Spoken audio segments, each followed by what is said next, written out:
Hello everyone, welcome to the Monster Campaign. I'm your host Nitsify. I'm also your, I don't know, I was gonna give myself a nickname there, but like I don't feel like I'm gonna do that now.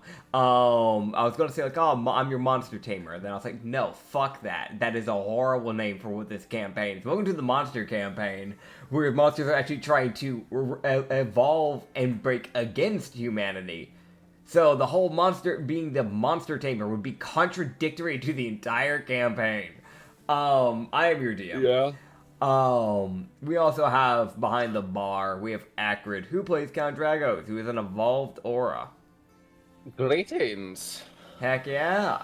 Now, before we get into the actual thing, I just want to put out there, we have drawings. I commissioned to get drawings done of specifically Count Urzog and Count Dragos. Because I actually want to see this stuff.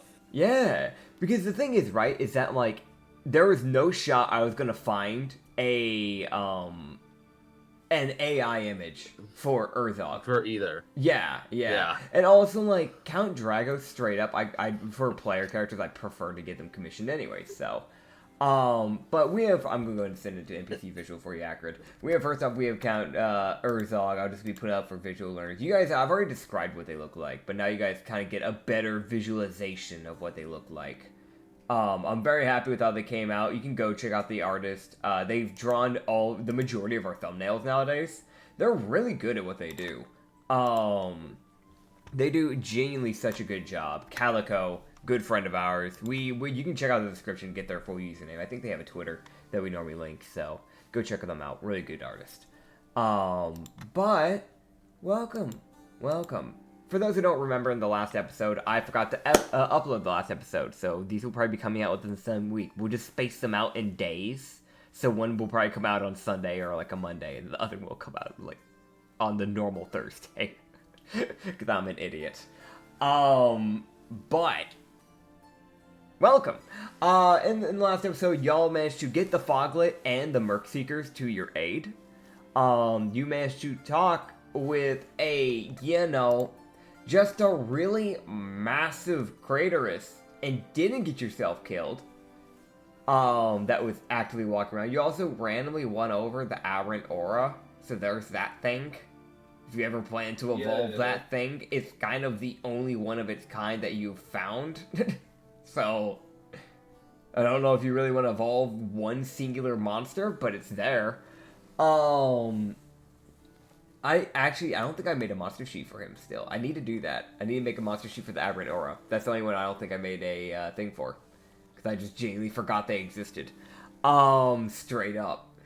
But y'all were heading back up the mountain. As you're about to head back to your base, you saw that there was a Lupin that was starting to make his way towards the ruins.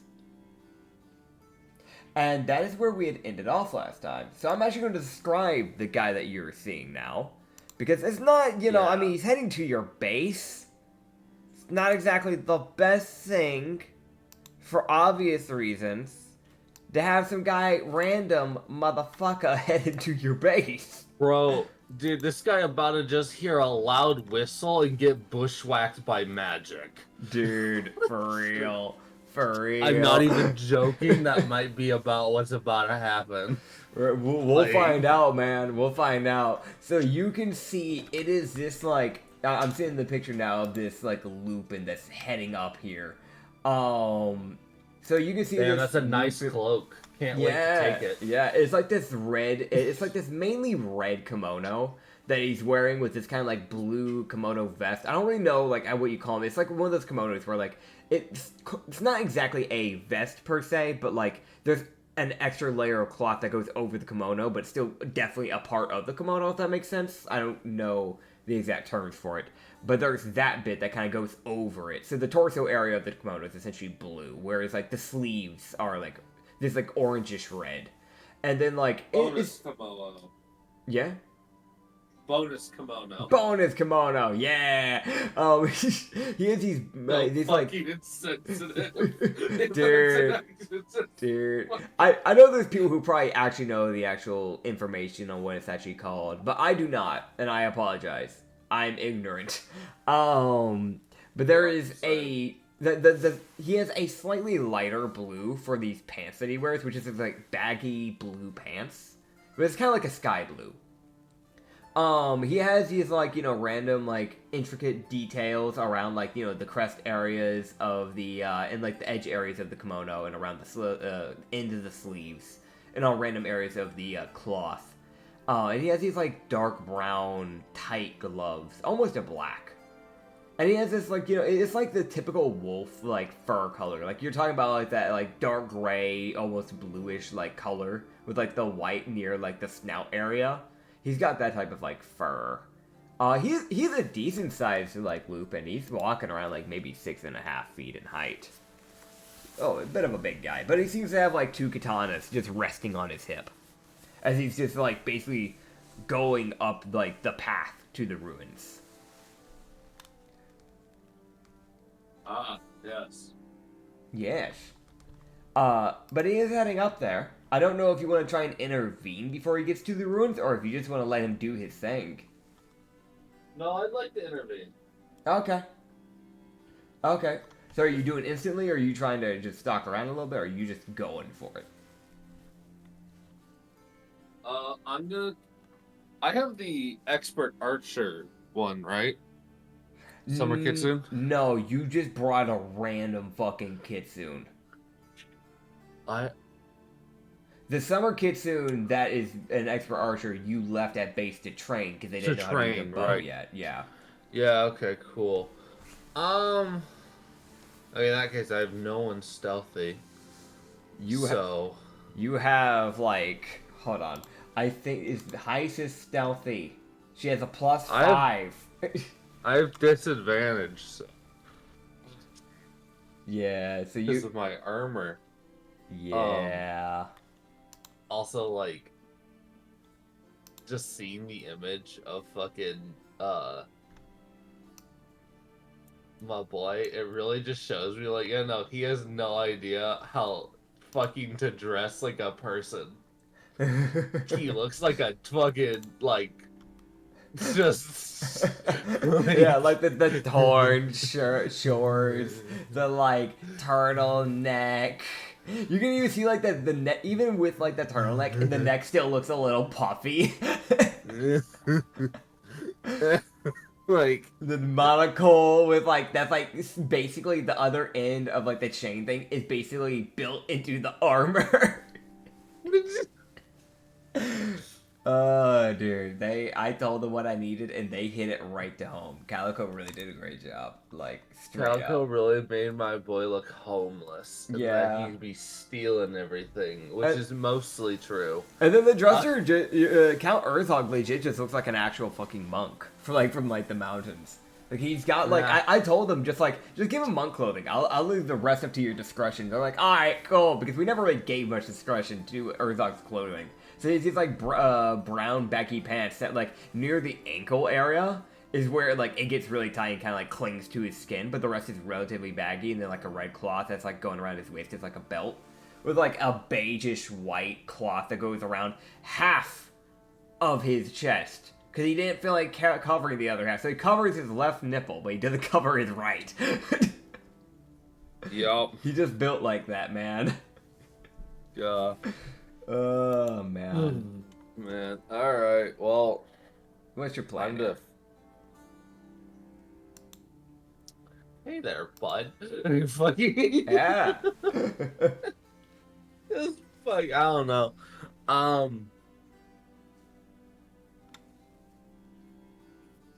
Can I spot any insignia or anything on him? Sure. Go ahead and roll a perception check. Yo, well, I really ain't about trying to let him get to the fucking base though. I'll tell you this: if you want, you can have one of the NPCs roll a perception check as well to help you out. You just gotta choose who. Oh God. When I say who, I'm not making jokes about the owl in the party. Are you sure? Who? Gets shot. Comes through the fucking fourth wall with a gun. I mean, she might. She might. She'll find a way how to break the fourth wall. She's not quite developed with power yet, you know, but give her time. Or fucking Lavana. Yeah, or Lavana. Okay. Okay, I don't fucking...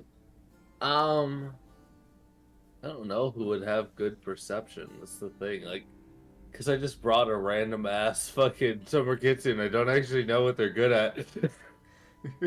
Fair. The summer kitsune. Okay, I'm gonna be straight up honest. There's a shot that in the last video that you did end up bringing. Maybe you cycled halfway through. I watched a portion of the video, and you're like, "Yeah, I'm bringing summer kitsune." So unless you dialed away from it, maybe you don't have them in the party. But as far as I remember, you do have a summer kitsune with you, and I'm honestly just guessing they're like a rogue.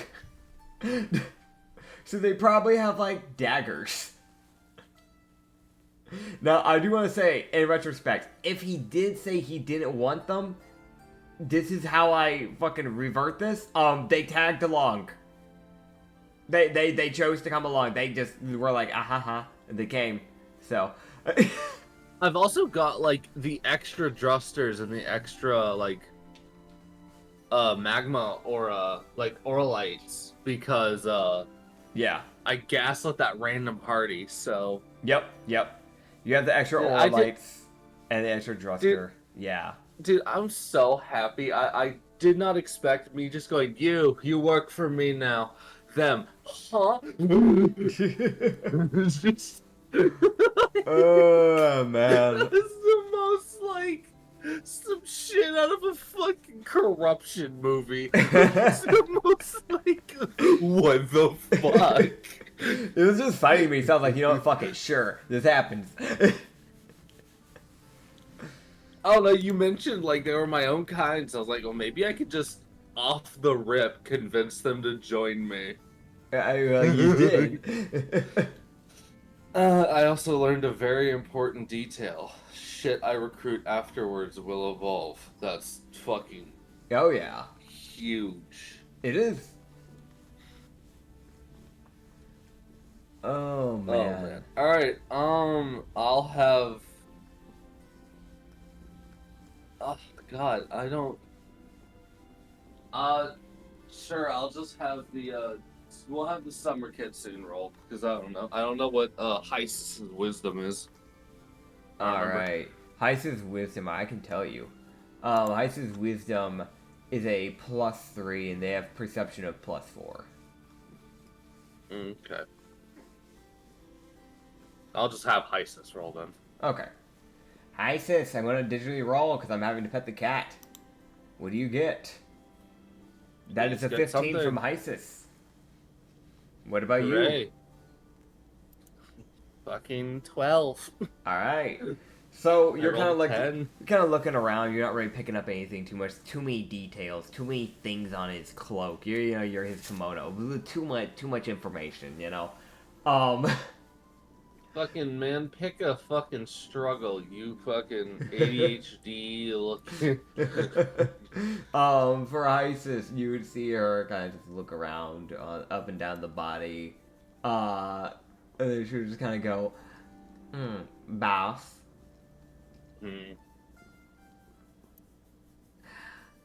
That is the Monster Hunter. He dies. Alright. Alakazam. So she brings up her spell of 2nd level. I'm not even joking. If we're close enough, I would like to immediately. Yeah. You're like probably 60 feet away, I'd say. That is the perfect distance for me then. Okay. I think. Okay, no, I have to get a little bit closer. But that's alright. She'll wait for you to get there before she starts launching spells.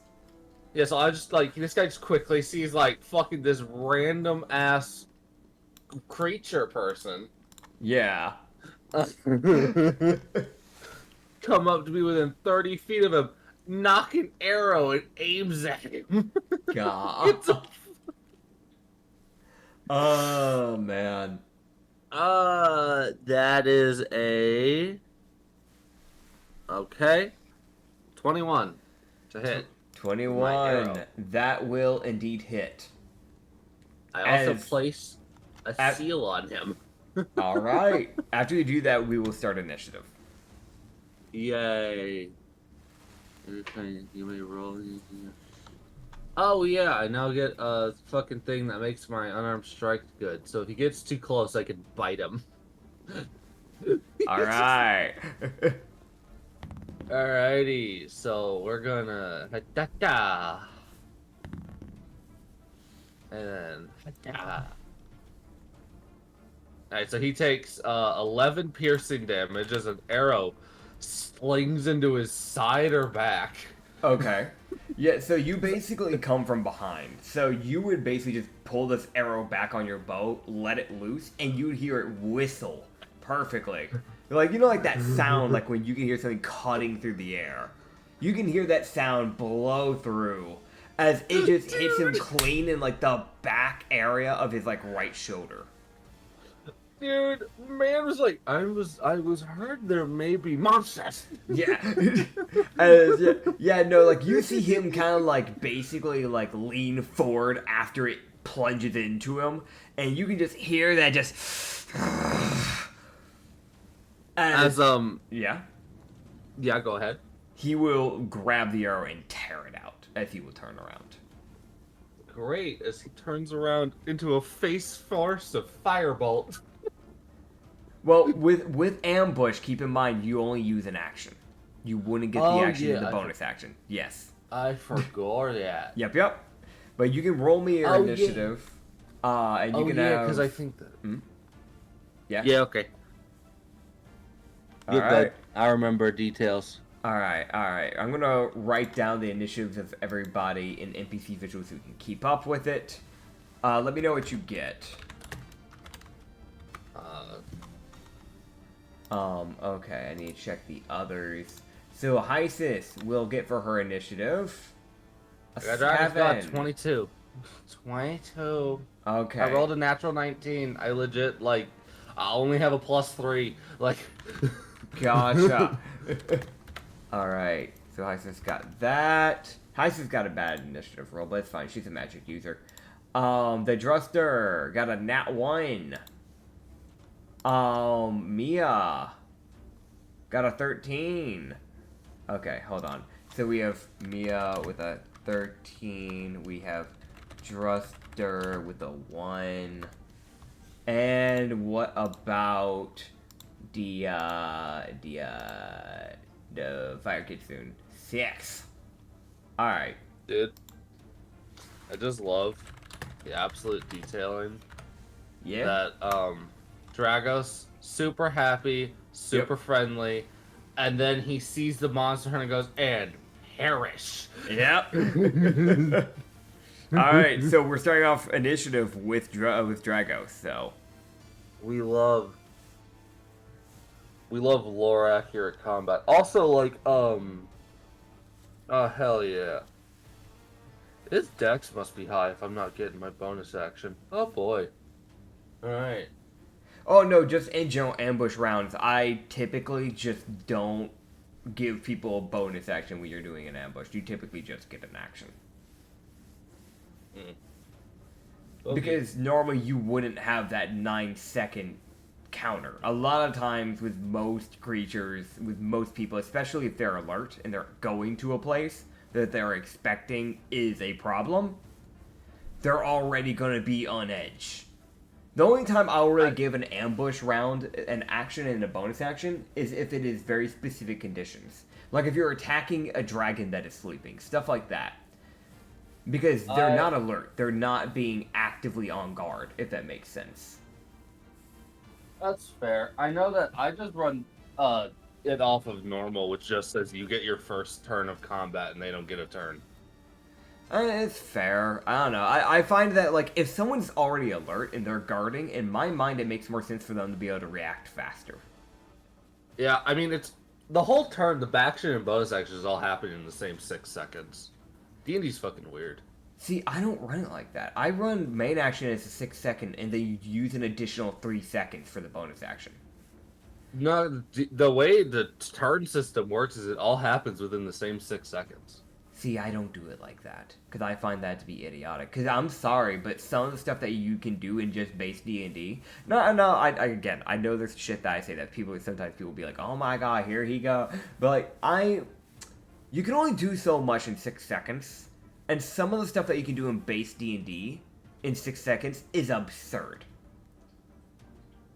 I'm not saying that ours is any better because we do a lot with ours too, but I feel like, especially with how we homebrew stuff, I'd rather have it be a 9-second window than a 6-second window. Because I'm sorry, can you see a guy with 4 arms doing 12 slashes in a turn and casting a cantrip within 6 seconds? That is nigh impossible. Nah, it's fine. Ego I don't know. To me, it's a little bit more realistic in my mind if it's a 9-second than a 6-second. So I run it by a 9-second difference. That's how I do it. Yeah. Alright. I now have temp health. Yeah. Yay. Go ahead. What are you doing? What does this do? I don't know. I don't know either. I haven't fucking used this trait yet. Damn. Alright.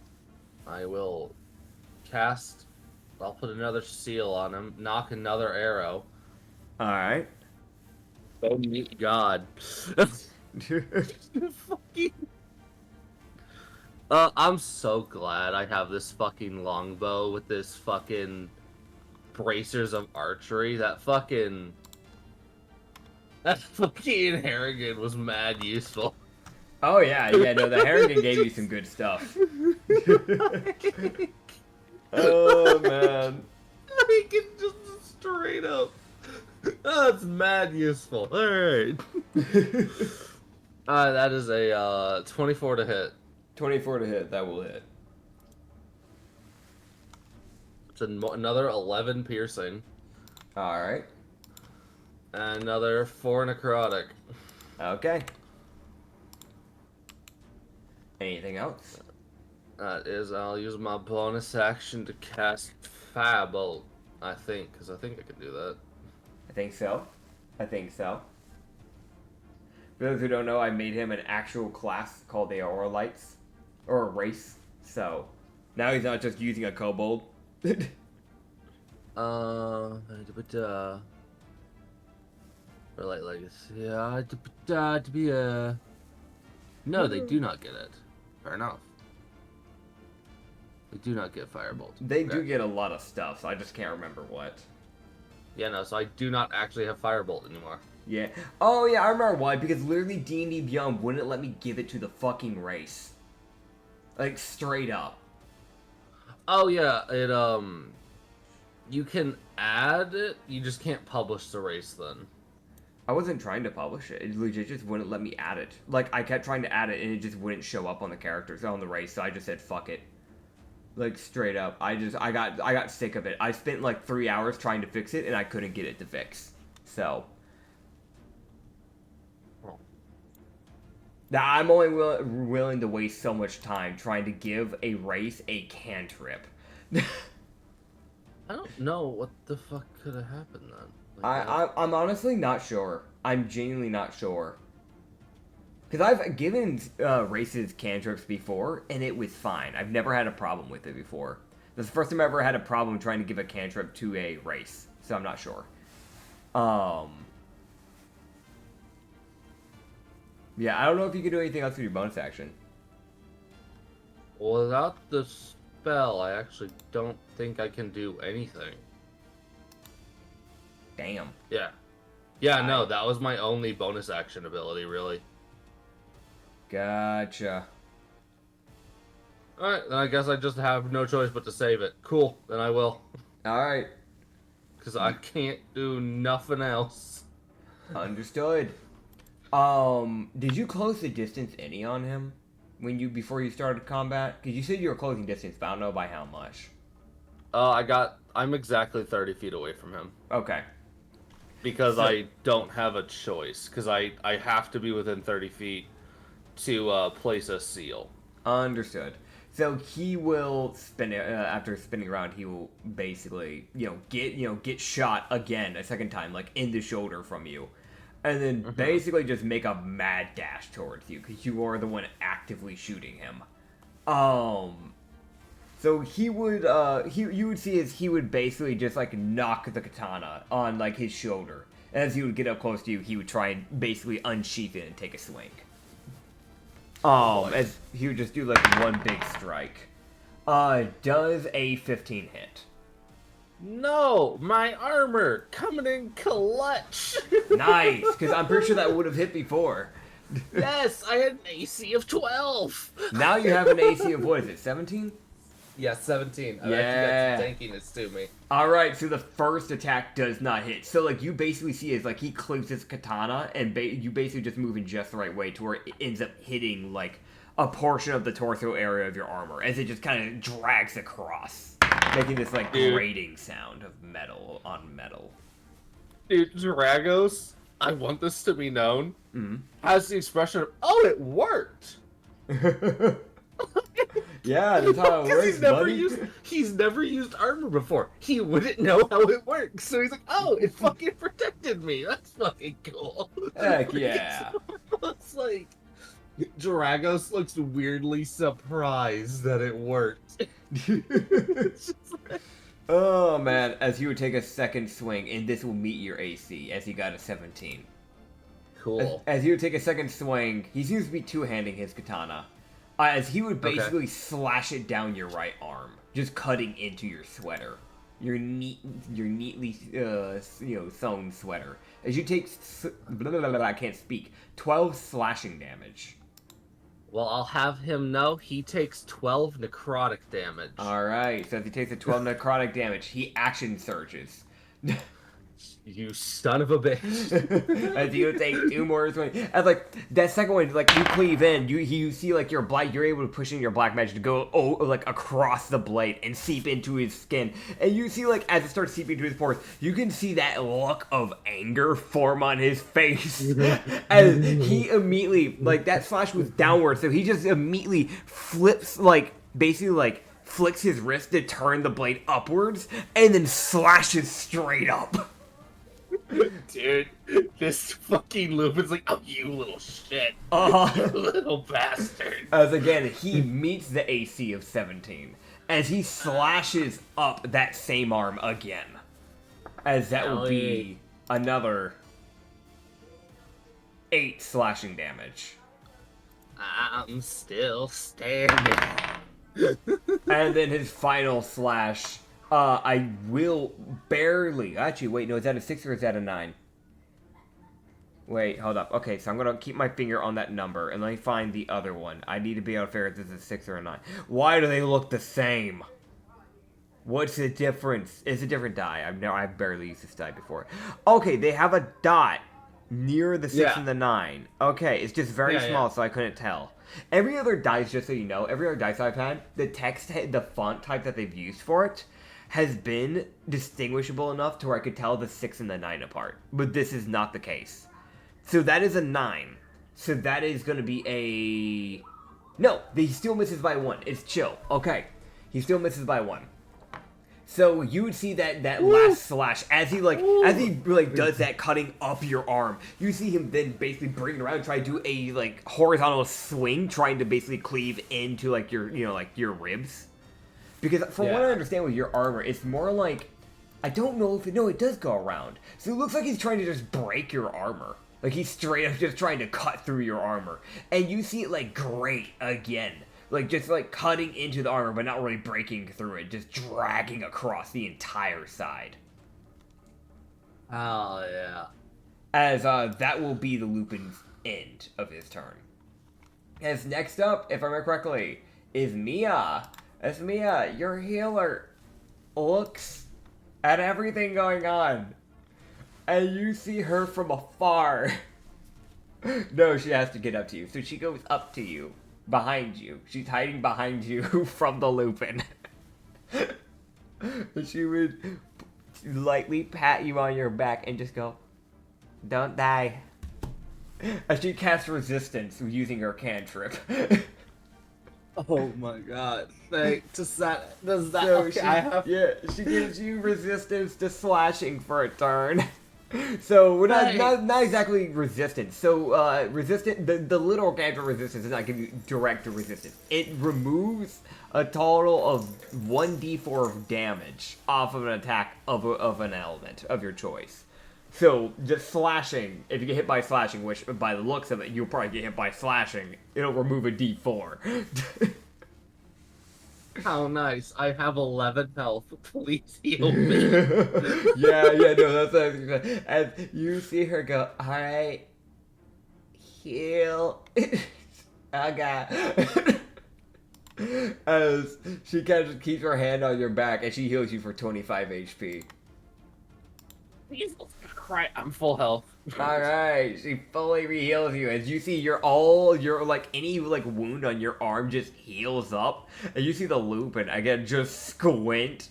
With that look of you motherfucker. you can hear him just mumble under his breath, well, it seems like I'm not dealing with normal people. Oh boy. Oh boy. He Yeah. just sees a slime come wiggling up behind fucking this strange kobold and heal them. Oh yeah. How tall is Mia? Mia's like, let me see if we wrote it down. I don't think we gave her a height. No, I'd say she was just like a normal human girl at one point. So she's probably like average height of just like 5'5". Like, Oh, that's really inconvenient for me. why? Oh, right. You're only I'm 3 3 feet. feet tall. Dude, I'm like right under her chest. Yeah, no, that's really unfortunate. Like, straight up. Yeah, no, so like, now, okay, I'm picturing this differently now, because before I was like, hey, she just outreaches her hand to like put you on the back. Well, she kind of comes behind, kind of like has to bring her hand down to put it on your back to like do this shit. I just like, my brain's like she's crouching. Yeah, she's crouching. She's crouching, because she was trying to hide behind you. That also means that actually makes the Lupin more terrifying too for you right now, because like that means he's actively, when he's doing these swings, including the vertical swings, he's literally putting all of his weight into it because he's having to go down towards you. Yeah. So that's actually fucking worse for you. Well, I can break his knees. Truth. Speaking of people who can break knees, we have Hysis. As it's Hysis's turn, as she looks to you, and she goes, you know what, boss? Bada bing. As you enlarge. No, brother, you gotta be fucking with me. As you are now 6 feet in height. As you go from small to medium. Hell yeah, I'm the size of a normal lizard folk. Yep. You now have advantage on strength checks and strength saving throws. And you do an extra d4 of damage with your weapons enlarged. So, this man about to take a longbow with an increased arrow. Yep. You know the funny thing is? She didn't have to even use a spell slot for that. Because it's part of her fucking race. She just has that. Oh, god, right. And then she looks over at the other guy and goes, alright. And let's see. Eeny, meeny. Oh, what am I kidding? You're fucking ugly. I'm not gonna waste my time with you. As he takes a wisdom save. She has 2 cantrips. And that is a fail, as he takes a d6 of psychic damage. She rolled minimum. He takes 1 psychic damage. And he has disadvantage. That is true.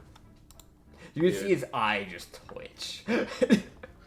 Dude, I love the idea of this man, like, alright, I'm dealing with a weird... He went up to that fucking building. Yep. Dude rounds the corner and gets blasted. Like, this... He's here, he gets a fighting chance. He gets a chance. It's not a high one, but he's getting a chance. Yeah, no, because, I mean... Nah, he probably would have gotten to run away because I don't think he would have rounded the corner, seen 30 owls with magic aiming at me. Like, I don't know, this is a good idea. I don't think I should be here. Oh man! As next up is the fire kitsune. As you, the fire kitsune, basically sneak up behind him, raise the dagger in both hands, like directly over their head, like they're winding up, and they just like, you see them jump because they're only like this summer kitsune is only like 10. It's just like male summer kitsune that jumps up and just tries to drive this dagger into his shoulder. As that is not going to hit. As you see him jump up to try and drive this dagger into his shoulder, you see the Lupin, like, very quickly catch that glance from, like, the corner of his eye. You see him lightly tilt his head, bring his, like, his right elbow back, and shove, like, the summer kitsune away.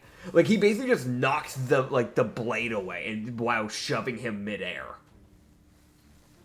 As you see the summer kitsune disappear again into the shadows. Okay, bye. Have a nice day. And then the Druster comes up. I'm pretty sure if I remember, you asked for a barbarian.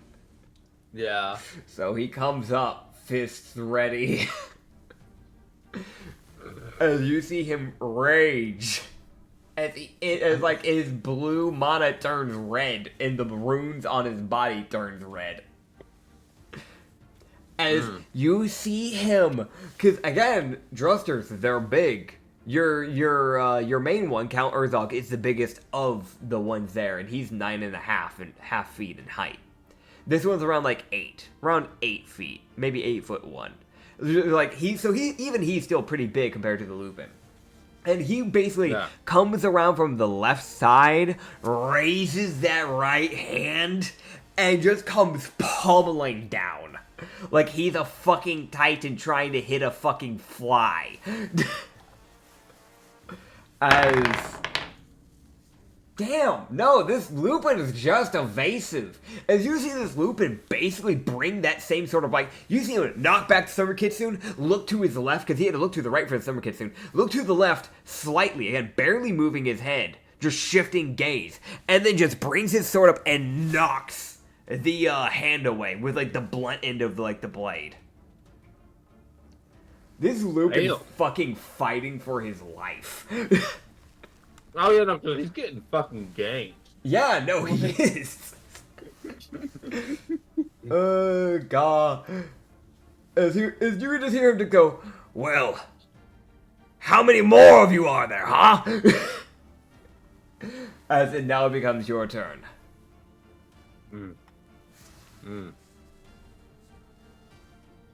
Oh, yeah, but hear me out, right? Yeah. Oh, wait.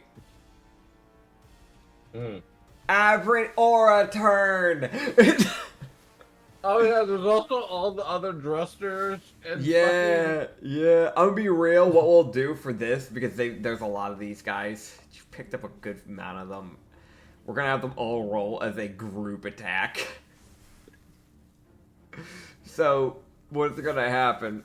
The Druster looks at the group of Druster and Auralites and go, and then they all gather around this fucking Lupin. He's just enclosed in a fucking circle. Oh my god. As y'all can't run away now. Yeah, unless he does something like spicy, like he's probably not gonna be able to get away. As a Druster and an Auralite from different sides come at him from different angles. As you see the Druster try and go for like an underhooked, like basically gut punch. While the Auralite basically comes running up and tries to aim for his like left thigh. They don't have weapons, so it's just like a bludgeoning of a rock and like probably biting the thigh. Like fire bite. Yeah. Alright.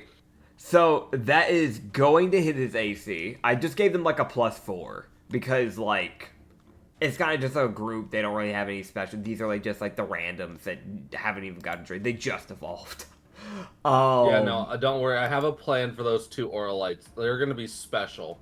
Oh, great. Awesome. No, I'm gonna be real, right? I want Dragos to eventually make like an Assassin's Creed like fucking recall system. Yeah, where yeah. he can just whistle and fuckers drop. Hell yeah, hell yeah.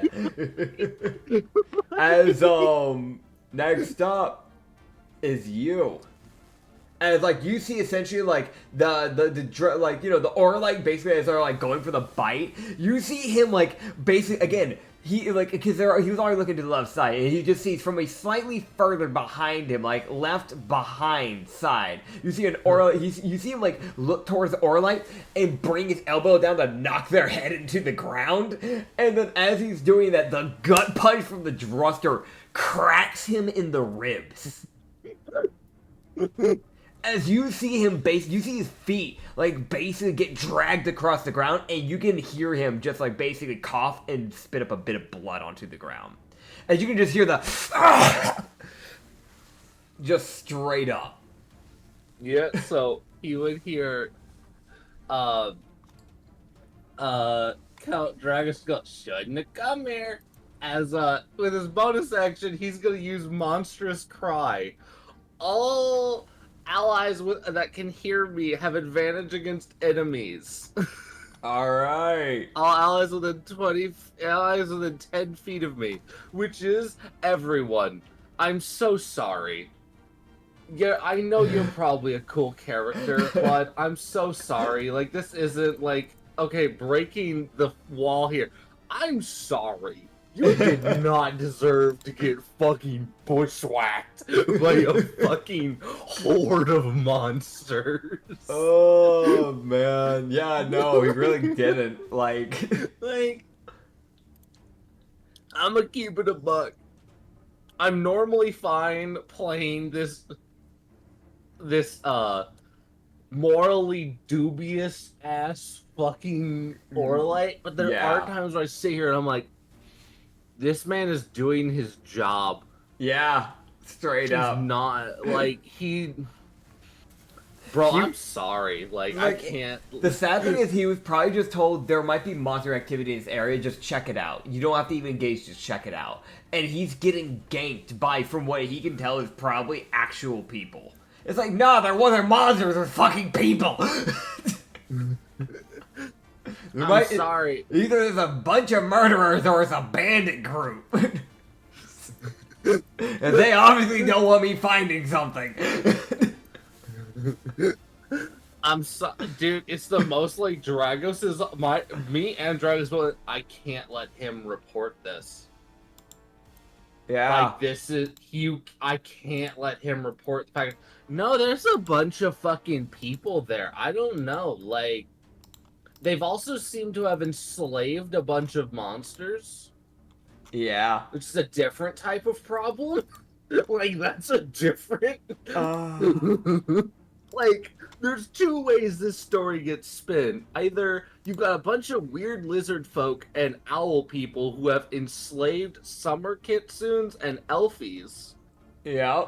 Like elfies and other things. The obos are also, like, they're doing, like, manual labor, but it's entirely willingly from them. But still, like, if you don't know what's going on, it probably doesn't look that great. No, like, straight up honest, like, if we're being real here, from an outsider's perspective, if you saw this, the first thing that it would come to mind is, oh, this is animal abuse.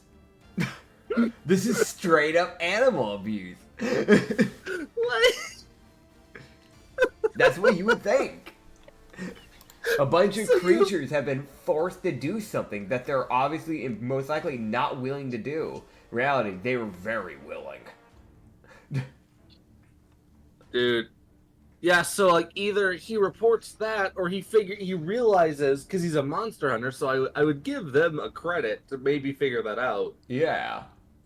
Some ain't right. I know there's owl monsters. There ain't owl people. like that. That's different. Yeah, yeah. Because, like, again, the Latimera, yes, they look Owlin-like, but they're still different from the Different. Owlins. Because the Owlins have actual wings.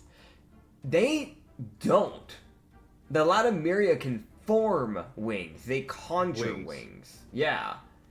Like, it's small things like that. Like, there are Argonians, there are crocodile people, but they're not made of rock. And yes, rock golems do exist, and they can come in many shapes, but they don't form like actual animals. They will form into like structural beings and constructs. They might form human-like to try and fit in, but they will never form like a straight-up animal would. Yeah. It's that weird thing of like, there are things they can pick up on. Mm-hmm. That's why he doesn't get to live. Yep. I'm sorry. Alright. Oh, I use my monstrous cry, I guess, and then Okay. I'll place another seal on him. Okay. And I'm going to...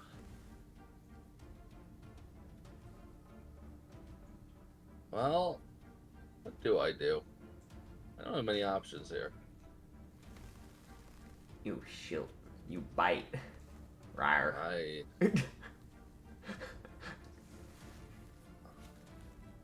Okay, no, I was gonna ask, like, okay, so I don't really have a...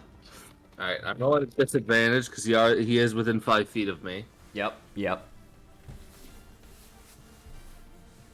The most, like, quickly knock an arrow while he's dealing with the Druster gut punch. Yeah. I got a natural 19 and a natural 18. Loki's next tomorrow. When I roll for Loki's gonna get like 4 nat ones. I feel it. Yeah. Like, Yeah. like, Y'all have phase 2 tomorrow. I know. I can't wait to die. I know I'm going to. I don't have dick for health. Dude, a lot of people don't. Oh man. Go watch fucking Roman Harbor. Moving on. Yeah. Okay, so I got lucky. I managed to land my hits. Alright. Yay. So I got a natural 19 and a natural 18, which has a +8, so Yeah, I'm hoping that hits. Yeah. No, you don't. Not yet. Oh, God, okay. Yeah, so he takes... Again, brother, dude. Also, by the way, every time I burn a seal on him, I get temp health. Yeah. So, this bastard's just watching, Dragos just steal his vitality whenever he hurts him. That's the most like black leeching magic coming off of him. He's like, oh, this motherfucker. Fucking... okay, so he takes 13 piercing damage. Okay.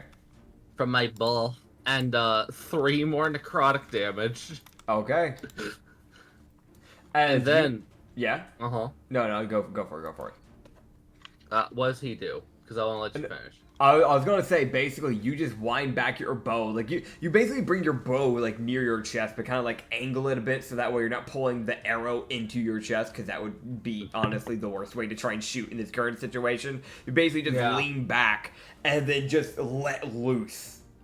As it just, like, whistles into his knee, probably. It's probably, I'm gonna guess that's where you're aiming right now, considering the whole thigh thing would probably be, the best opening right now. Considering you just got hit, like, in the stomach area. That's probably your best shot. Yeah, I'm also big right now. Yes, you are. I'm now 6 feet. Yeah, so you're like you're around his height essentially right now, which is kind of working in your favor too. So you're able to basically get an angled down area into his leg. Hell yeah, dude! I'm gonna roll shit tomorrow. That's a nat 17. Fuck. All right. I was rolling for my bite attack because I need to do something with my bonus action. That's fair. That's fair. So I cast Fire Fang and I bite him. All right. He takes 7 fire damage. Okay. Heck yeah. All right. So where are you biting him? I bite him on the shoulder. Alright, yeah, so you basically let out that arrow, it stabs into him, and as he's, like, beginning to reach to pull it out, you basically bite into his shoulder and basically just tear a chunk of his flesh out. Dude. So, you basically just rip through this kimono, taking the kimono, his fur, and a chunk of his skin and flesh, like, in one bite. Bro, my fucking unarmed strike is 0. I'm just burning this man. Oh yeah, no, like straight up, it's that weird thing of because of the fire, you tear it off, but then you like mend the wound, like you close it, because you're like the not fire a would good catastrophize it. Yeah, it's not a good mend though.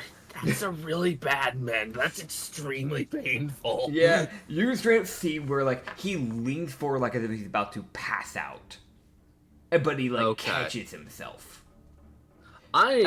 He's looking guessing. really fucking bad. I'm guessing we just jumped like a level 7. That's my guess. That is crazy. You guess the exact level. Let's fucking go. I DM too much. Crazy. I DM too much. I was looking at the health and I was like, bro, this is not a level 5. This is a level 7. I could have sent a level 5 to this area. Are you kidding me? They get insta-killed. This guy at least had a shot. Yeah, man's like, you might be level 3, but you got me fucked up if you think I'm sending a level 5 here. Yeah. If I said level 5, it'd have to be multiple. Dude, I was like, no, there's no fucking way he's gotta be level 7, and just the exact, like, I play this game too much. That's what tells me I play this game too much. Yeah, so, yeah, okay, it hits his turn. So you see as he basically, like, tear that arrow out, you see him almost fall forward unconscious. You see him basically have to, like, shake his head to, like, basically get himself to stop from falling forward. As he basically straightens himself up, you can see his balance is very wobbly. And his eyes are bloodshot. Hit me, bitch, you won't. As you see him, basically, he's like, it looks like as if he's, like, basically just taking in all that's around him. Mm-hmm. And you see him just let out a breath. Oh, you fucking second winding bitch ass. Oh, fucking... no, actually. As he opens his kimono and you see bombs strapped. Yeah. So you're a terrorist. I can use this to my advantage. Nah. You're a terrorist. Essentially, he opens the kimono, essentially, making it flowy. Basically just, like, removing, like, the belt that he's been using to kind of keep it, like, you know, intact. As he, like, basically grabs the 3 bombs, looks to one of the druster, jumps up, and shoves off the druster to leap over the crowd while dropping the bombs. I would like to say, fucking scatter. Oh yeah, no, everybody's got to roll a dex save. Because those are multiple black powder bombs. Bro, this motherfucker fucked up. Dude, I really hope. I hope. This man trips on a fucking, I don't know, like a mushroom and breaks his nose. Brother. Okay. I can't wait for the ladder Miria to shrink his fucking leg and he trips and falls and dies. Brother. Okay. You know what's fucked? Yeah. Wait, this is a black powder bomb. Yep. Multiple. Fire. I don't know how much fire and I don't know how much piercing these will do. Yeah. I know it's a bomb. It's a bomb. Honestly, bombs are that weird thing of like, it's fire damage. Yeah, I'm immune. Okay. It's also just pure bludgeoning because it is fucking forceful. It is an explosion, buddy. Bombs are, I would say bombs are probably one of the few things that would probably bypass immunity. It would probably treat it more as resistance, just because of what it is. Hi, Rena. Works for me. I don't know what your deck save was. I'll let you know. None of the Druster are getting out of the way. Hysis doesn't have to worry about it because she's not in the range, because she didn't get up close like everybody else did. 14. 14? Okay, so you will miss it by literally 1. The DC was 15. I'm not surprised. Mia misses it by 1 as well. Summer Kitsune, the one rogue. Oh. The rogue succeeds. The rogue will only take half damage. So, I'm gonna roll the damage here. That is okay. Okay, let me grab his sheet. There he is. Hey, Rena. She wants pass. Yes, buddy. All right, let me roll the damage. As everyone within that area would take 44 fire damage. You can half that, obviously, for yourself. You see the Druster basically fall to the ground. Some of them in kneeling, some straight up just fall back, like onto their back. Alright, I would like to use my reaction. Yeah? Invoke Hell. Punishment. Okay. Wisdom save, bud. Alright. His wisdom save. As I'm rolling it, I'm gonna let you know, the Druster would fall back, some would fall to their knees. You would see the Summer Kitsune get sent to God. he starts running for it. He does like a jump away, like a diving jump, and you see his body go flying from the force. And then you see Mia basically just get caught up in it. She doesn't go down, but she looks like she's about to... Actually, no, she does go down. In fact, she goes into death savings. Yeah, no, I'm nearly dead from that. Yeah, same for Mia, straight up. So she falls to the ground, like behind you. Okay, so the way they have Invoke Hell Punishment work is it says it has a saving throw. Rom doesn't have it. It doesn't have a saving throw. It has it says they're supposed to roll a saving throw, but it does not give me a DC. So what's your DC for most stuff?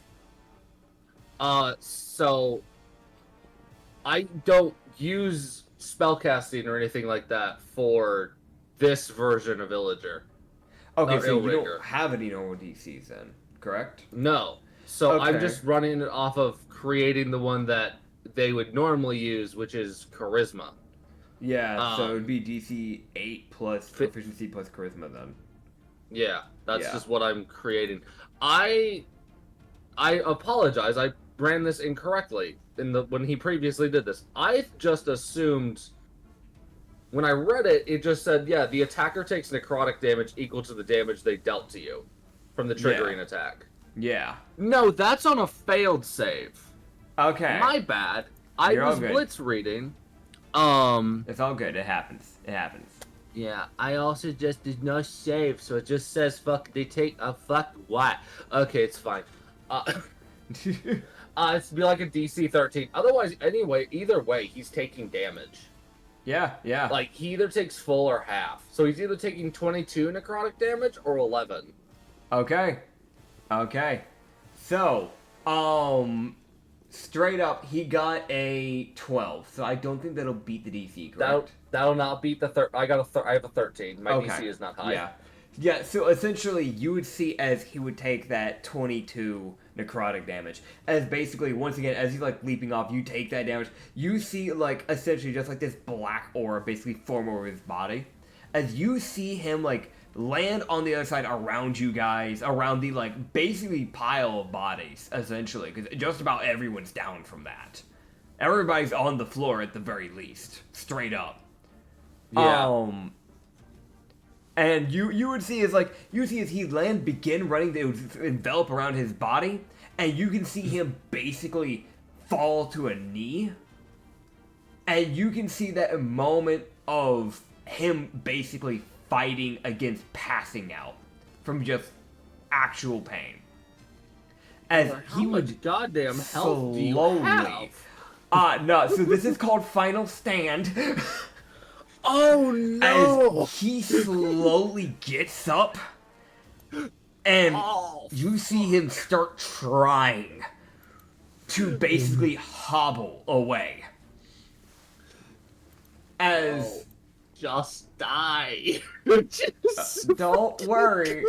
You see, as he like starts trying to run away. Straight up, I want to mention, by the way, Mia was 1 HP away from being outright killed. She looks fucking bad. And her astral seal has disappeared. You can see Hysis looking around because she was not near any of that. And This motherfucker about to get smited. You see her raise her hand, and you can hear her just go, "Fesifus, kill him."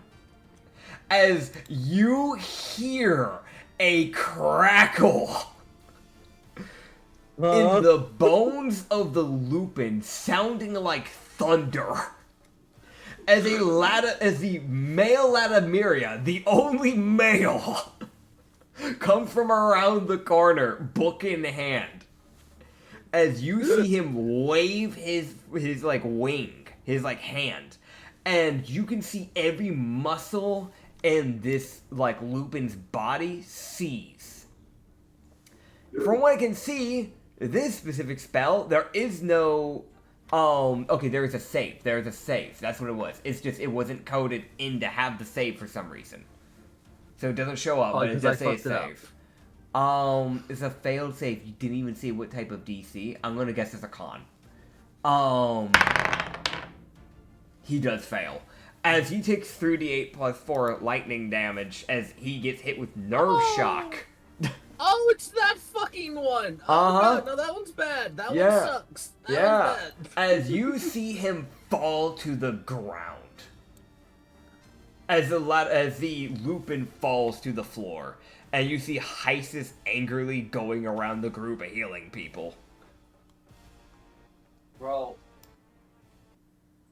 Fucking Dragos be standing. Barely. It's that temp health. That temp health kept you alive. Like, let's be real. Yeah.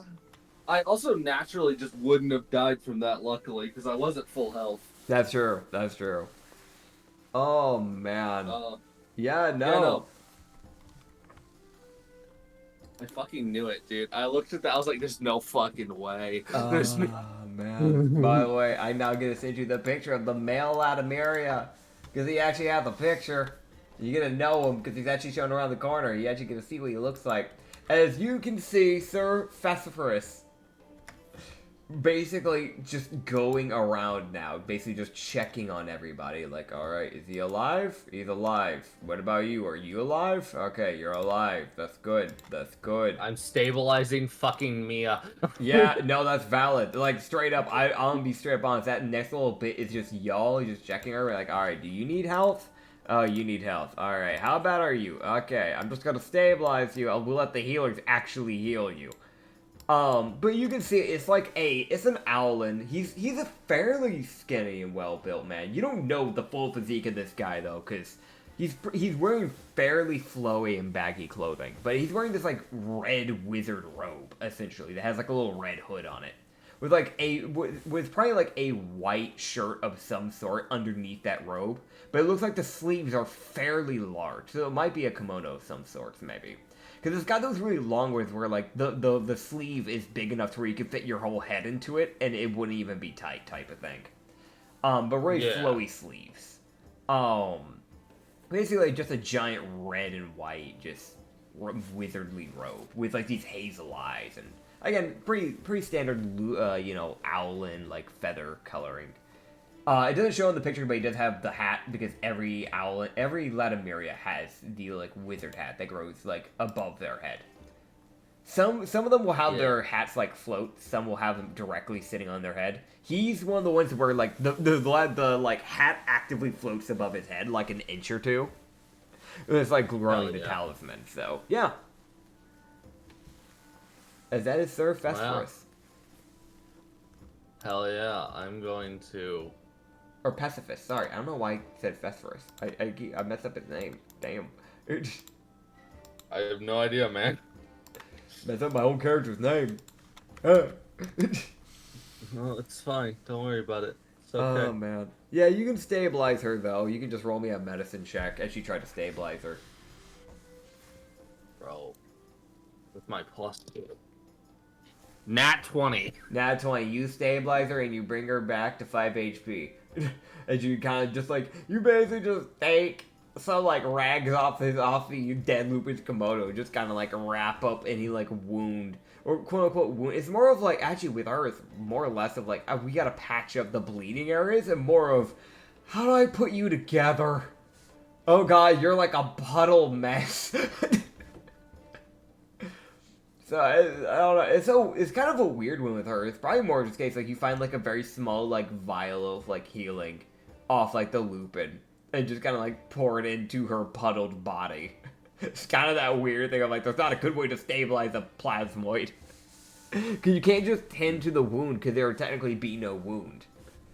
You're just trying to help put her together, essentially. She's still gonna be unconscious, but... Yeah. She's at least stable at the very least. So. And again, Isis is just doing her rounds like, alright, you good? You good. Alright, are you good? Okay, the rogue, the summer kitsune, he's fine. The summer kitsune with like 5 HP left in a dream. Because he didn't just get halved, he got double half. Because he has fire resistance and he succeeded on the save, which also halves it. So he like double succeeded. So he's just sitting here like, hey boss, like, I'm fine. Dragos looks at him. It's the most like, he looks at him and goes, good job, bud. Proud of you. You see him give that the feel like a thanks. I missed my one attack, but thanks. Dragos goes, the important thing is you're still alive. Yeah. Kind of gives you that nod. Just that slow nod of, yeah, but I really wish I did something. Hey. Because of you, I was able to get my arrow. And everyone else. You fucking... Dude. Dragos is trying. He would look at you and just go, boss, with all due respect, I get where you're coming from. It's not helping. I'm sorry. That's right. No, you're fine. You're trying. Oh god. Alright. It looks around that. Alright. Well, that's an interesting strategy he used. We might need to employ that. Yes. I don't quite like how he did that to us, at least. So we'll have to do it back to him. Yeah. To his group. Maybe if we just fill a barrel with those things and then roll it into a building. That could work.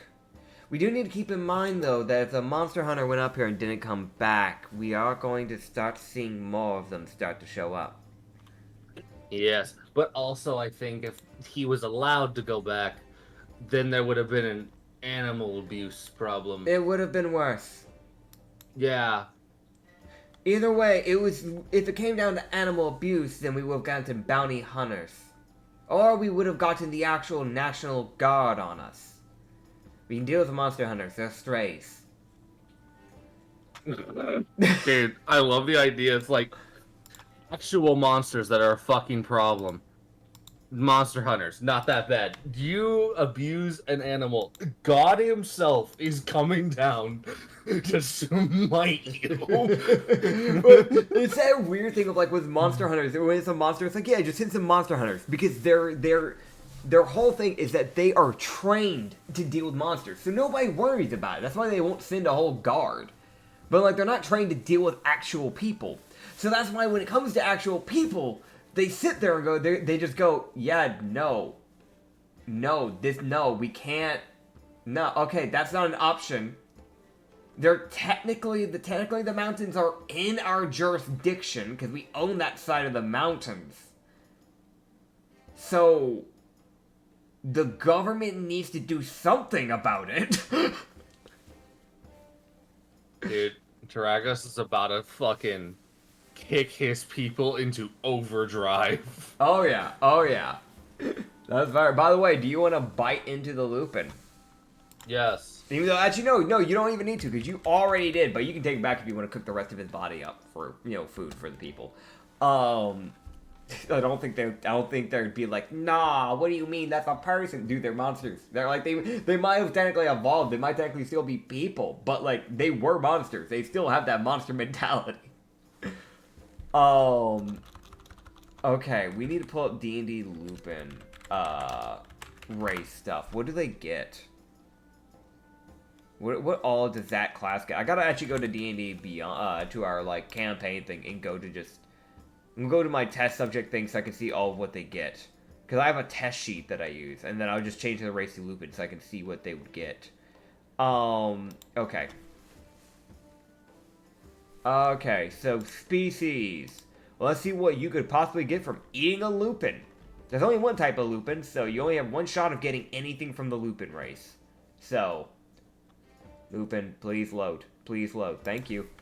Lupin. Lupin, okay. So you could get a dex increase of 1. That's kind of lackluster. Like, make that a 2. It'd have to be a 1. You get specifically what the races give, so. Size, you could become a medium. You could just grow. Stupid. I'm not gonna make that a thing. You're you. So you already have dark vision. We're not gonna give you another dark vision boost. So you could have the natural weapon. No, you can already have something like that though. Again, like, yeah. Do you have proficiency in perception or stealth?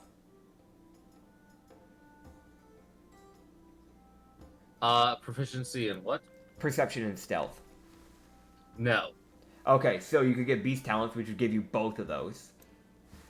I have neither, so that would actually be fucking huge. Yeah. You have languages, which would give you one language of your choice, which specifically would be Sylvan from them. You'd get Sylvan from them if you don't have Sylvan yet. I don't. Okay. Wait, they have 2 different abilities in score increases. They separate it, so they actually get like another one where it's a dex and strength plus 1. We're just gonna cut out the other one where it's just a dex plus 1. So you could either get a strength plus 1 or a dex plus 1, or you just get both of them. Is what I'm saying. So Okay. Yeah. I also fixed nerve shock, so that nice. That spell, I fucking fixed it. I did that. Making spells, period, is fucking weirdly hard. Yeah. With D&D, so So I realize the other thing they do is yet another proficiency. They get intimidation. So what I'm going to split all three of these proficiencies up. So there's a 3 out of 5 chance that you get a proficiency. So I'm going to roll a d6. And we will see which one you get. All right. Can't I just get all the proficiencies or all the No. All right, you got the last one. So you got menacing. So you get proficiency in intimidation. Damn it. Yeah. The one I didn't want. The one thing Damn. I didn't want.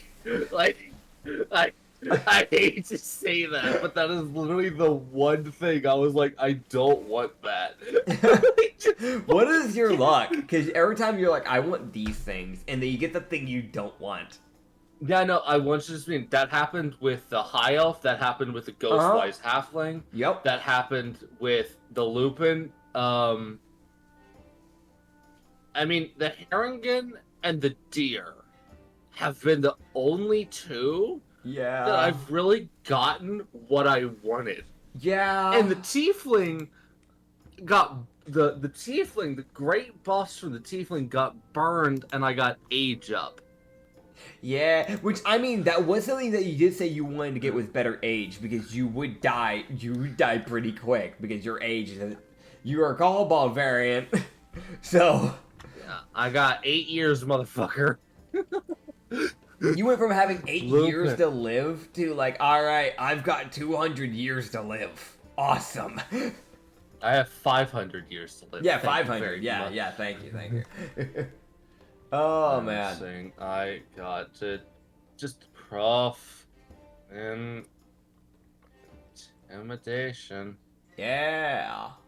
Dude, I'm sorry. That's the most like the one thing. Like I listened to all that. I was like, that's good. That'd be good. That'd be good. All of those would be good. And you're like, and then there's menacing, which is intimidation. I'm like, I don't want that. Yeah. And I get menacing. I'm like, God damn it! I don't want that. I don't talk to people. I'm never gonna use that. Oh man. I can't wait for like way later in the campaign for it to come in actual use out of nowhere, and it's like, see, it was worth it. I'm gonna be real, right? Yeah. I'd still have taken the perception. That is fair. It is fair. Oh man. Dude, I can't wait for the one time I intimidate, you just let it happen. Yeah. And I Yeah. don't even have to roll. And then I just sit there, I'm like, man, that proficiency and intimidation coming in clutch. I want to die. Oh, man. I'm so glad I have Fey ancestry. I'm brave and I'm menacing. Heck yeah. Aren't you so happy? Oh man. Dude, you cannot put a condition on my boy. Oh man. Alright. So Alright. when you get home, when you get there, it is like they have been doing so much progress. I haven't gotten to mention just how much progress they've been doing over time. When it comes to the actual base. They're making difference. It's making a difference. It's like there's a reason why Mila's like, oh my god, they're like taking care of the ruins. They're like fixing it up. There are now stone walls. Hell yeah.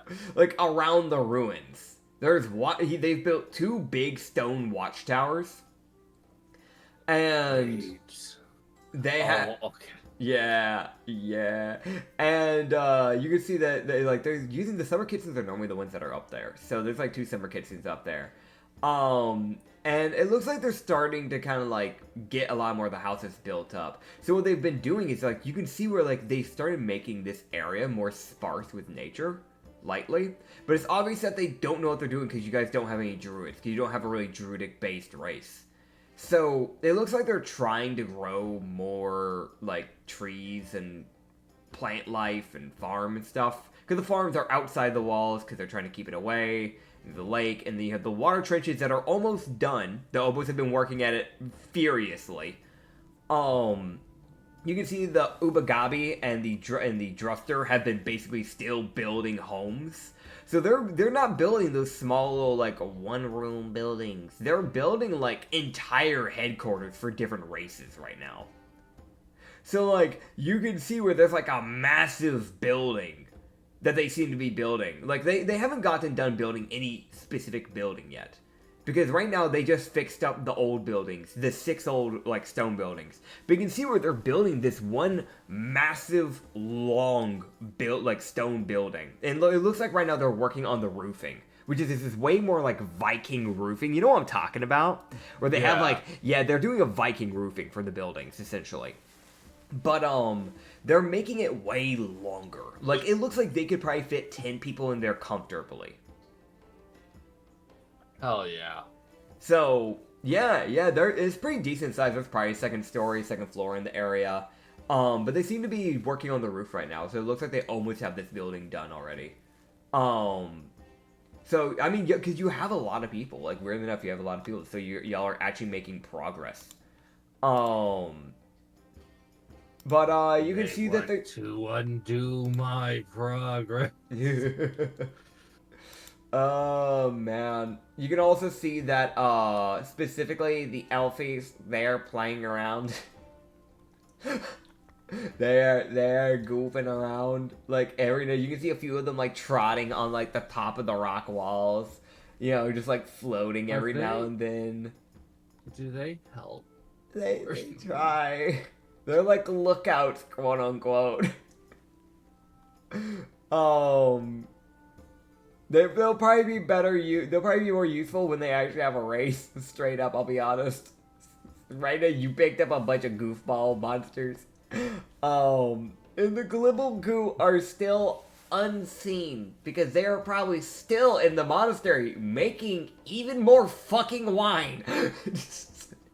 Works for me. Keep it up, buds. They Give will us... just keep making alcohol until you tell them to stop.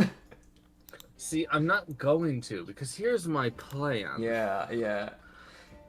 Oh yeah. Alcohol. Oh, boy. Alcohol is useful. I will let you know this. Sir, my brain's blanking. Oh my goodness gracious. Sir Festivus, he would look to you and just go, right, by the way, boss. Just to let you know, the Gibbogu, they're expanding the underground of the monastery. They wanted more room to grow more grapes. To make more alcohol. Okay. Yeah. Don't worry, they've made sure not to damage that floor, so they're basically building even further down. Building up. They're building a trapdoor basement underneath the basement. Basement. Mm-hmm. Oh. Okay. Oh. You're about to have a bunker if they keep going, and it will only be used for alcohol. See, it's not. Oh God! All right, just a fucking. I figured I should let you know. Thank you. You're welcome. God, to just be like internal, just like I want to cry. On the bright side, they will have a very hard time finding the crystal. You know what? Yeah, that's why I'm letting them do it. Yeah, keep it up. Good job. Yeah. Good job, everyone. Just like the clap, like good job, everyone. I hate this. He looks physically pained. Oh man, dude, because I know damn well they know. They all. I don't feel like it's any hit. Like Dragos is running off all this shit off of a desire and a prayer. Like, he does not know what the fuck he's doing, but he's making it work. Yeah. he would look at you and just go, right, listen, I'm not really, I know I'm not a count or anything like that. I'm just trying to help you out. I appreciate it. Of course. I do recommend that we try to find someone that can actually grow the plant life a bit better. Not saying we can't. Latimeria, we do typically grow herbs, but we specialize in herbs. We don't really typically grow just straight up plant life. We're not exactly druidic. Okay, so... you'd see him, like, pull out this piece of paper. Yeah. It's crumpled up mass of just... There's all this writing that if you don't... It's all in Ignan. So it's just... all the shit that he needs to look for. He's like, okay... No. If you don't have anything in mind, I can try and do some digging. In between the constant investigations of the ruins, because that is my goal, is to look into what was living here, what they were doing with the place. Right, that would actually be good to know what this place was originally for. Also, it would be good not to piss off a god by harboring inside of ancient ruins that was once for them. Yeah, that would be true. That's also, there's something in the basement. Yo, yeah, do you mean the actual ruins? Yes, not the basement, Yes. my bad. The ruins that go into the mountains. I still haven't looked into it. Nobody has, because you told us to hold off on it for now. But there's definitely stuff in there. Most likely other monsters. I know one creature that'll be amazing for Druidic. Problem, it's in the swamp. It's also another witch created monster. Okay. It's another one of Vilva's creations, similar to the hoo-hoos. Right. So, Which one did she tell you about? night vines. the Right. mushroom people. They're interesting little guys. They're I've heard. very interesting. He like looks at him like, that's a phrasing. That was a phrase you just used. That is. They like to ambush people. Not in a literal sense, but more of when they're dealing with humans, they think it's really funny. Or just travelers in general, sometimes other monsters. They think it's really funny to just bring people into inconvenient traps. Not even straight up damaging traps, just inconvenient ones. Like they'll make like a foot high plot hole. Just foothole they just fall into. Oh no, you twisted your ankle. That's it. They're kind of just bastards.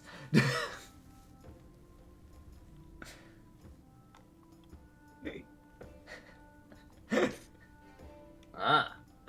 Yeah. Understood. Yeah.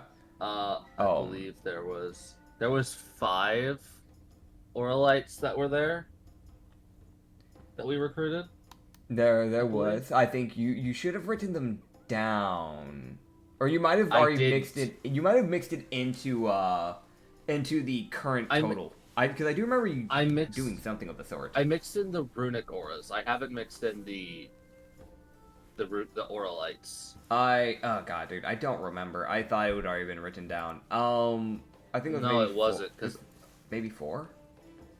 Okay. It's like 4 or I'm gonna 5. say there's 4. Yeah. Say 4. 'Cause Okay. I don't know. I don't fucking remember. I and do. I'm not I counting myself spitballed for that it. shit. I just expected to get written down because it's like part of your like group stuff. I have enough. I had other stuff. I wrote down the other things, but I never sent my image Ah. because I didn't have one. So I didn't have Dragos down, so I wasn't keeping track of Oralites because I wasn't expecting to have my own fucking race. Now you do. There. Congrats. Fuckers. What the hell? Inconvenient pricks. You would just go, if you want, I know of 2 other Nova ones that would also be good for Druidic, so at least you have some options. But that's up to you. I feel like she's already told you a lot, so I don't really know if you want to have even more choices. Looks at his growing list and looks back up at the guy. He goes, what's the worst that could happen? I Right. get more confused. There's another one that could be found in the swamp. They're somewhat bioluminescent. They're similar to axolotls, so if they were to evolve, they'd probably be more like the mythling race. They're He's not as innocent, I'm assuming. They're not as innocent. In fact, actually, take a mythling and give them the same aggression as a siren would. They'll trick you into thinking they're adorable, happy little guys, and then they'll try to often waterboard passerbys once they trick them to going into where they want. So they'll charm the people and then try to drown them. They're not big. But they are fairly good with druidic magic. They tend to live near lakes and ponds and a lot of swampy areas, so... But they grow a lot of the plant life that's there. You'll know when you're in their area, because the lily pads are always sparkling. Because they can create little bubbles that sparkle and glow. And then... That. Mhm. Okay. And then Okay. there's these. Okay. What's the best way to describe these things? Think of water dew, right? Now turn that water dew green.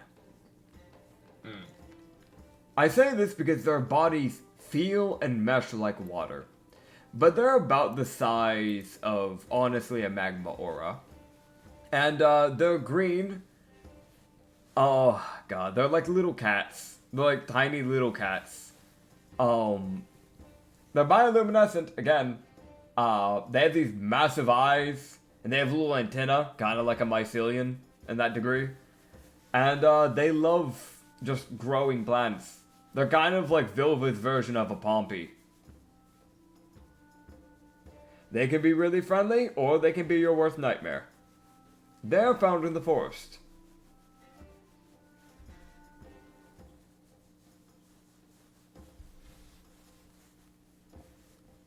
Huh. Common thing they'll do That would... is that they will grow random flowers onto people. Not to hurt them, not for aesthetics either, but more just so that enough pollen gets released from the flowers instantaneously that they begin just sneezing aggressively. Ah. Yes. You would also see Dragos' eyes like slowly like get this look, and he's like, "Oh, that's what a Pompey is." Okay. Yeah, Like, yeah. It's like- that thing like he had a pull from Count Vaughn's like little like Yeah. like Pompey. Where's the library? You just feel like a hand in your mind like grab you and go here. Pompey Dude. information. Here's your book. Read it. Dude, it's the most like one eye just goes slightly black, goes back him. I know what a Pompey is. It's the most like. Oh Dude. man. Dude, I would have mentioned this. This is not like I as a player, I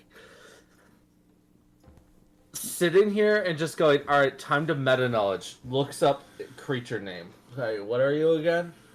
There you are. That's what you are. I know all this. Fuck. Heck yeah. Oh man. The only time metagaming is okay, even then, it's still fucking, oh god. Yeah.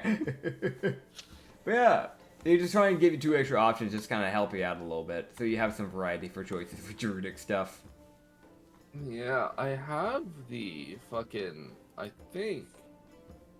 So I remember you told me a bunch of them, so. Yeah. You have like a lot of options. I've said in the past too. Yeah, hey, dude, I have so many options. Huh? Wait. Nah, it's just fucking Damn. so many monsters that I can't evolve. While you're figuring this out, you see a random summer kid scene walk up to you with just meat on a stick and hand it to you, and then she walks away. Just You just hear it, "Here you go, boss," and it just walks off. So we have the cook, I guess. Yeah. You can Someone bite into it if fucking you took want. You know, you can. Sure. All right, so you can now get something from the mountain goat monster sheet. All right, so. Oh god, okay. Oh, that's okay, dude. I Should be fucking good. forget that they are all self-aware about my own ability. Yep. Yeah, no, straight up, one of the mountain goats, they straight up were like, all right, we got some new type of food. Mountain goat time. Bro, Oh. I feel like Dragos himself is like, oh, thanks. Oh, right, no. Oh, man. Okay. Dude, it's just the most, like, I forget that people are actively, like, my people actively know that I have fruit power and actively help me use my fruit power. Yeah. Because my fruit has one gimmick. It does nothing else. Everyone, I want you all to know, my fruit literally does nothing besides letting me steal abilities. Yep, that is its whole thing. All right, so you have 3 things that you can get from my understanding. Okay. Skewer, sure-footed, and standing leap. So skewer, if the goat, aka you, moves at least 10 feet straight towards the target and then hits it with a gore attack on the same turn, aka you get a hold of the gore ability in the process. On the same turn, the target takes an additional 3, aka 1d6 piercing damage. The gore ability is like, it has a +4 to hit, aka it would really just be your unarmed attack. But it's like a charging one, so you do a d6 +2 piercing damage. So technically, you could stack your fire thing probably onto it, and you do you just light you'd grow horns by getting this one, by the way. So you'd grow, like, goat horns, and then you could set them on fire, and you could stack the fire with the gore damage. Dude, If you did, yeah. I suddenly get an armed strike that scales with fucking dex. Yeah. You get sure-footed. The goat has advantage on strength and dexterity saving throws made against effects that would knock it prone or move it against its will. That is very goat. Like, let's be straight up honest. Dude, I'm gonna get that. I'm calling it now. I'm gonna get that one. Standing leap. The goat's long jump is up to 15 feet, and its high jump is up to 6 feet, with or without a running start. So you could just jump like a motherfucker. I get the Harringen's hop without the Harringen's hop. That'd be so funny. I'm like, I want to jump, but you already used all your movement. Did I stutter. Bitch? Oh man, okay. I'm calling it now. Yeah. I'm calling it now. I'm getting the second one. I'm gonna because roll that's it the one digitally so you can see it. It's a D4. That's the one I want the least. Let's see what we get. 4! Oh wait, this 4 is not anything. Hold on, No. re-roll. 3! Okay, you got the jump! Oh, fuck yeah, dude. Yeah, so, here, I'll take a screenshot of it so you can see, so you can just, you know. Yeah? I just didn't want the damn fucking... There you are. You can fucking, like... You have advantage against the shove. Yeah, and I'm like, no one uses that. That won't help me. Oh, man. Dude. Dude. Well, you got, again, another animal give you something useful. Not the races. I think what we're really learning here, bipedals, not worth the time. Okay, so Moose gave me back kick, which is the most petty ass. If I move away and someone takes opportunity attack, I get to punish them for hitting me. Oh, man. Dude, I fucking love that. Okay, I love the back kick. I will never use it, but it's funny. Dude, it's great, man. It really is. I hope one day you do move for some reason and you do get to use it.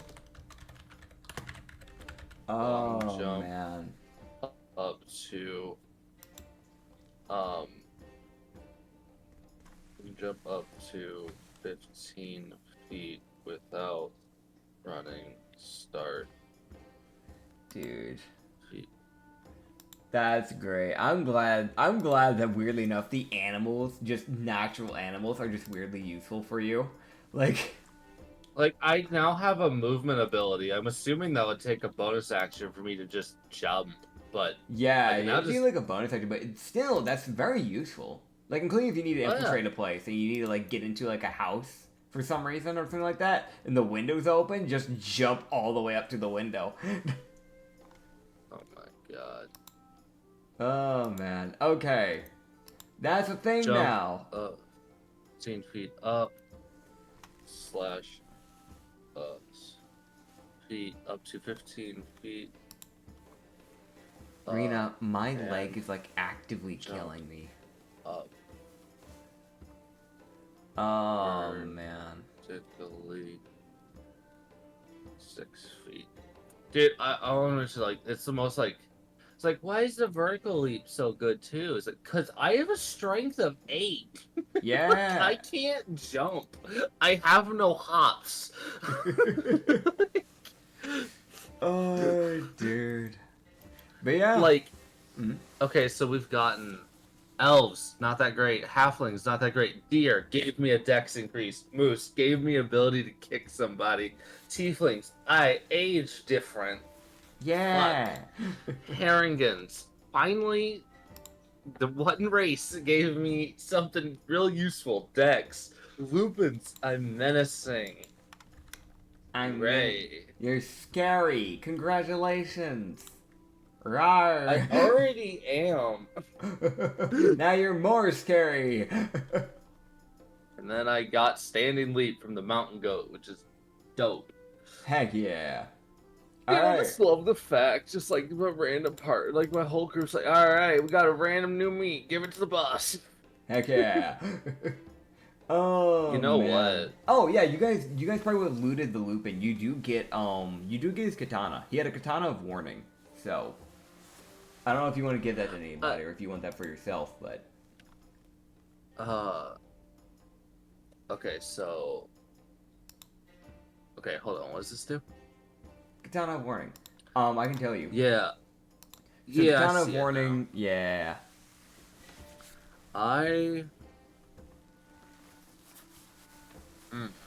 Like, I'm gonna be real, I'll that's one of the let you reasons why he was able to, like, also turn around so quick, because it was like, if once people get within 30 feet of you, you can't be surprised. So even if the rogue, like, got his attack, he would have never gotten sneak attack. Because it literally cancels that shit out. Less flank. Well, the thing about sneak attack is that even with flanking, the reason why the flanking allows the advantage, unless I'm misunderstanding correctly, from my understanding, they get it because the flank causes the advantage, which allows them to get the sneak attack. But if they're constantly aware of everything and they're incapable of becoming surprised, then the sneak attack wouldn't work. Because they have to be surprised, right? No, sneak attack just says an ally needs to be within 5 feet of the enemy. Okay. I thought even then Yeah. they had to still get, like, surprised to some degree. So I thought, like, that was No. straight up just a rogue's bane. Sneak attack requires you to have advantage on the attack roll, the enemy is surprised, or there's an ally within 5 feet of the enemy. That's fair. That's fair. So there's 3 ways to proc it, and they all are different to allow the rogues to always get it, Yeah. even if an enemy has something to bypass. I always re-mention this stuff and want to, like, double check with it, because there's been such, like... I remember for a while there, people were not running sneak attack right, and there's still a lot of people that don't, from, like, the actual way it's supposed to be run, from my understanding. Because people just get I know a lot of people just get wrapped around just, like, it has to be, like, stealthy. You have to sneak up behind them. Like, that's... I've seen a lot of people where, like, they assume that you have to be sneaking. Bro, I'm gonna be real, there's a rogue fight that I'm planning for somebody. That motherfucker uses a gun. He is not stealthy at all, but also he keeps disappearing. Yeah. Oh, man. Okay. I love the bandit rogues. I just want that to be known. I love bandits because they're the goofiest ass. This man shoots a gun and then disappears, and then is gonna get sneak attack on you again, and there's fuck all you can do about it. Oh yeah. It's great, man. Okay. I fucking love that class. All right, let's keep this going. Let's keep this going. So yeah, you know, you get your stuff, you got your food, you bite into it. What are you wanting to do now that you're at base? Alright, dude, Dragos is just gonna look around, he's like, alright, we're getting somewhere. But also, we need to increase defenses. All right, yeah. Since you killed, your people level up, right? Because it was like you were on, like, the final thing that you needed to kill. So we... Evolve, right? Am I misremembering? So we leveled up... Okay, there's multiple ways to level up. Getting One enough is murder. monsters and murder. And... Oh, wait. No! That means we level up again! Shit! Yeah! Because I'll be honest, Count Vaughn's meter thing for killing is random. So sometimes he'll let you evolve or level up, you know, after just, like, a kill. It really counts on what you're dealing with. So, like, last time he had, like, a meter of, like, you gotta kill 2 people, which you guys did, if I remember right, and then you wanted to hold back from it. No, we didn't. We hadn't killed the second person. Yeah, so you did now. So... Yeah. Who did you want to evolve? Son of a bitch! God damn it! I don't fucking... God damn it! Fuck. Now, granted, you can continue holding off on evolving your Summer Kitsune friend, Countess Selena. Literally just every session, I'll just be rolling to see if Velva starts fucking around. Okay, I'm gonna look at,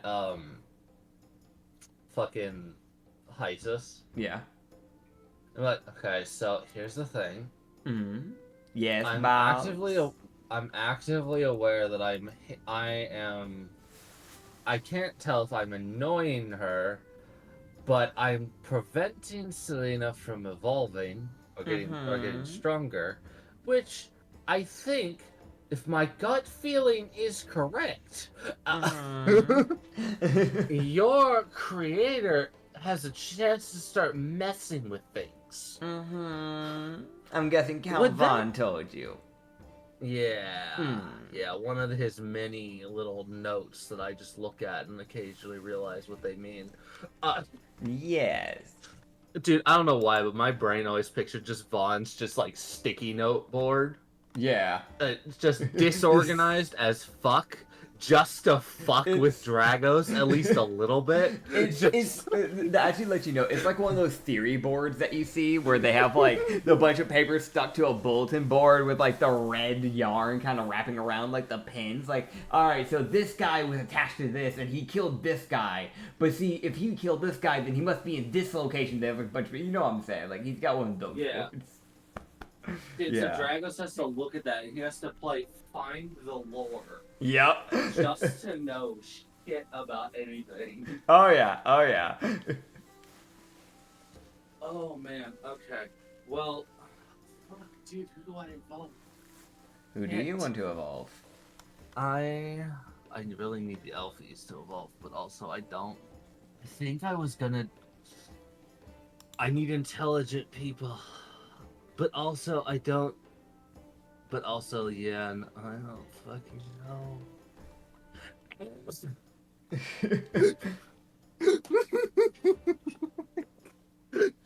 I already evolved the Foglets.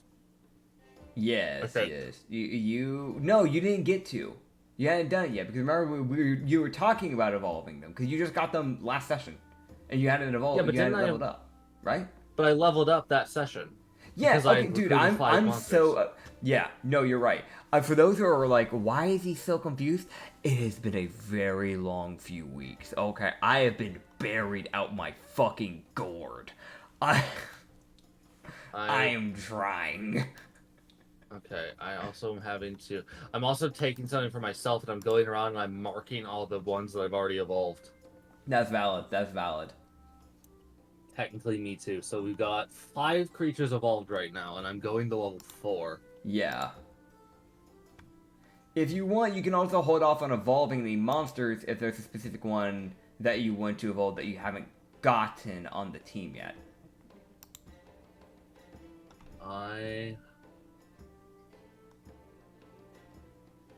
Okay, I know I need to wait on the Merc Seekers. Mhm. I already evolved I already evolved the Foglets.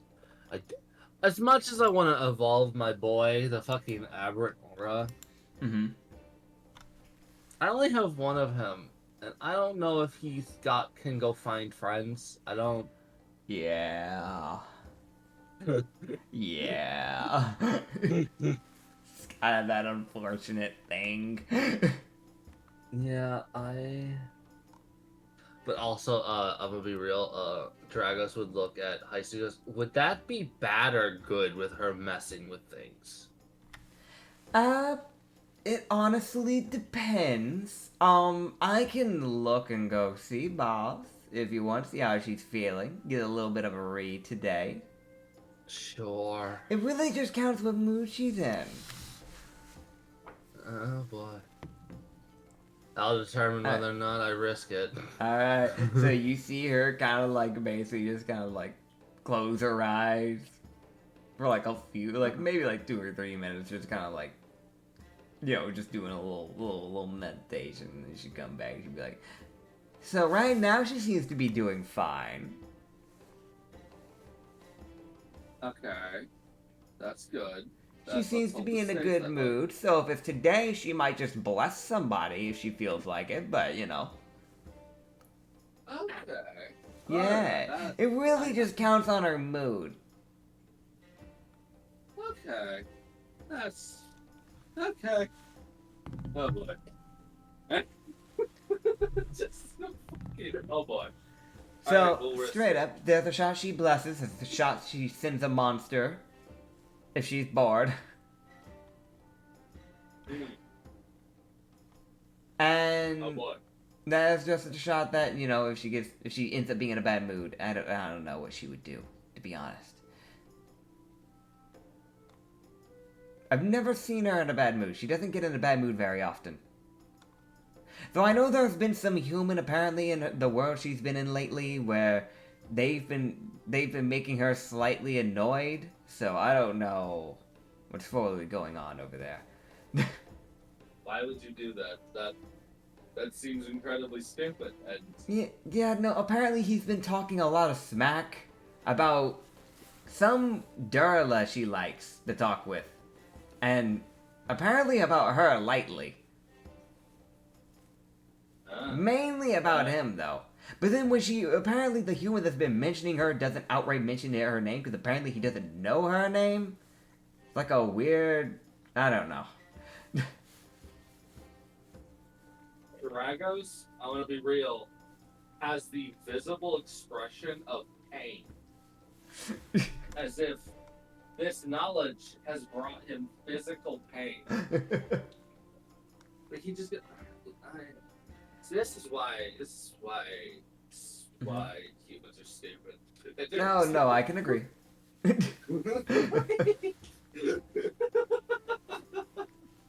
Well, boss, I can say this much. If you end up wanting to evolve, there are the druidic monsters if you want to hold off for them, or there's, you know the list I gave you.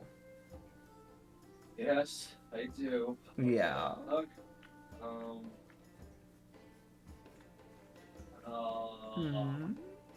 He like looks at the elfies. It's that light look of like, God, I need them to do something. like,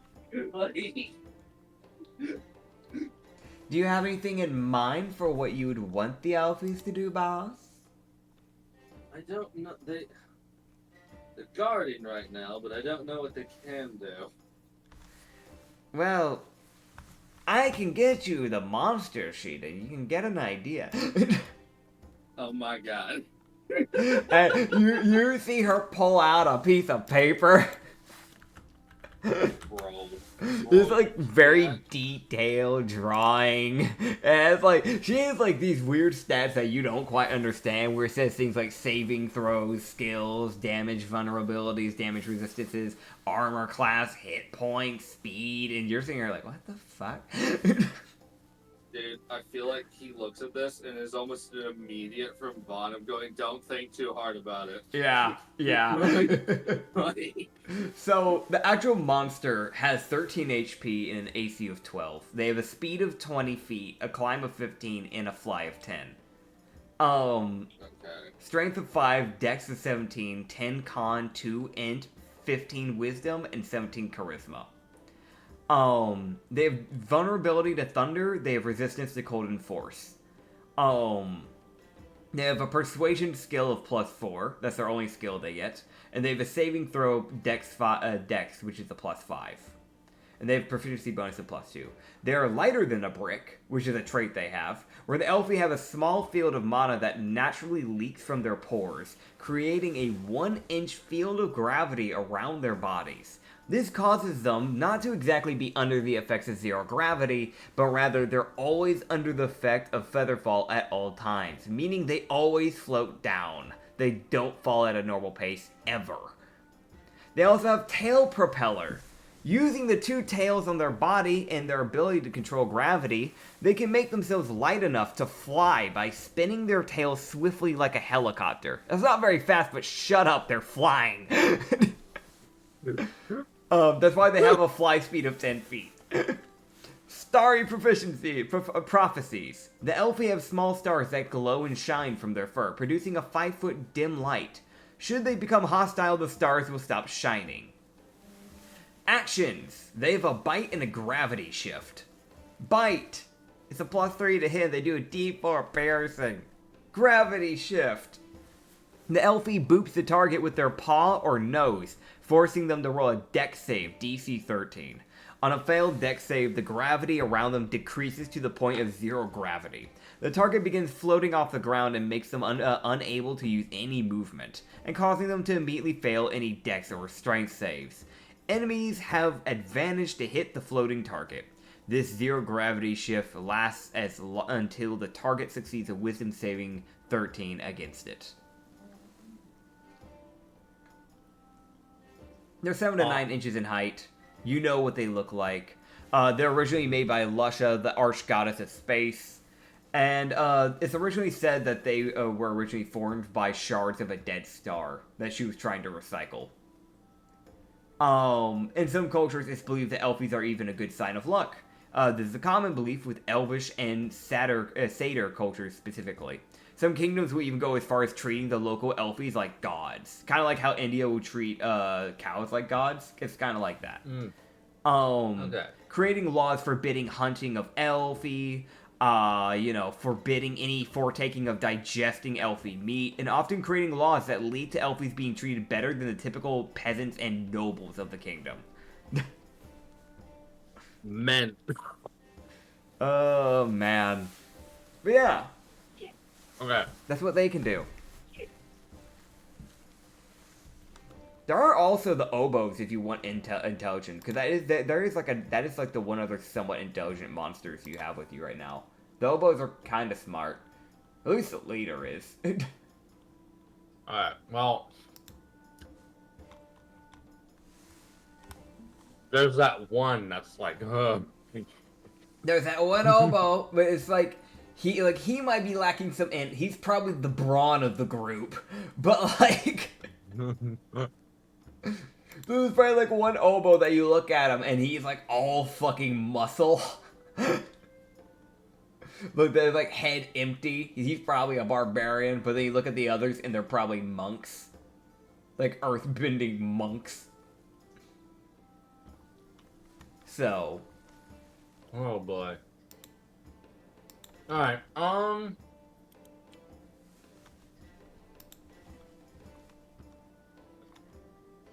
You also do know that if you wanted another intelligent-based one, you could try to get one of the Vilva ones, because besides the Druidics, it was mentioned off-session to people, but there are some other ones that I gave Acrid so you can kind of figure out what he wants to do later on with them, if he does want to grab them. But there was a sheep-ram-based one in the mountains, there was a mountain-based, like, wolf monster from Vilva, as well as some other ones that was mentioned, so. yeah, I think, One being this room.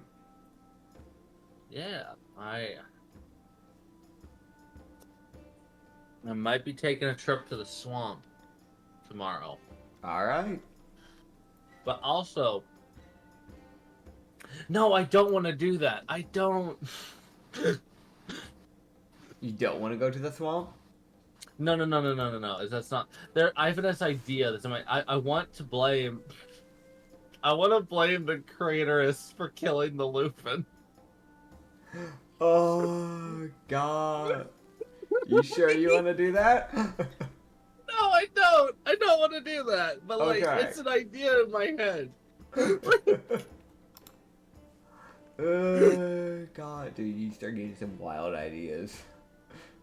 I feel that's one of those things that Count Vaughn was just like pushing into your head, like this. Like, it could work to get the creators on my side. Don't mess with the tea.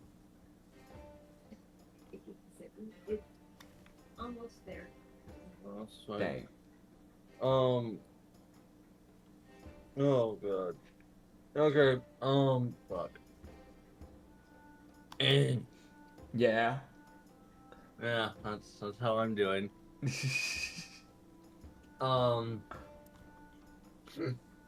Oh man. I might just go and get those fucking shrooms tomorrow. Hell yeah. I also want to evolve the Ubagabi. Ubagabi, that's fair. The Ubagabi are sick. Because also they've been blessed by Vilva, so that's a whole different thing. Yeah, I'm gonna have to draw that one. I doubt I'm gonna find a like Vilva blessed fucking Car person. Yeah, if I manage to, I'll be surprised. I did find something for the Foglets, which actually the Foglets will arrive early morning the next day. So I don't know if you have anything else you want to do this day, but that is a thing. Oh boy. Oh man, yeah, no, we're good. I'll have people just continue as we're. Alright. So, the next morning would come around then. As, you can see one of the foglets. You would see. Actually, I don't know what you want to name the foglet that is evolved, which would now become known as a follicite. Yeah, I already gave them their countess name. What was it again? Mistus. Mistus, right. So Countess Mistus would begin to approach. And I'm going to send the picture of Countess Mistus. She is like a 180 from everyone else that works for you. Straight up. So you see Countess Mistus approaching. As you see this dark purple ghastly lady. Once it gets to the knees, the rest of the legs are just fog, so she floats off the ground. But she has this purple, somewhat lightly see-through area of the body. And I say lightly because, like, some parts of the body are see-through. Like, her actual legs would be see-through, and her arms would be see-through, and her hands are see-through. But, like, the main torso and head isn't. You can see these, like, glowing, bright blue eyes, these, like, sharp teeth, like, weirdly human, but sharp. Black hair that, like, glows purple on the insides areas.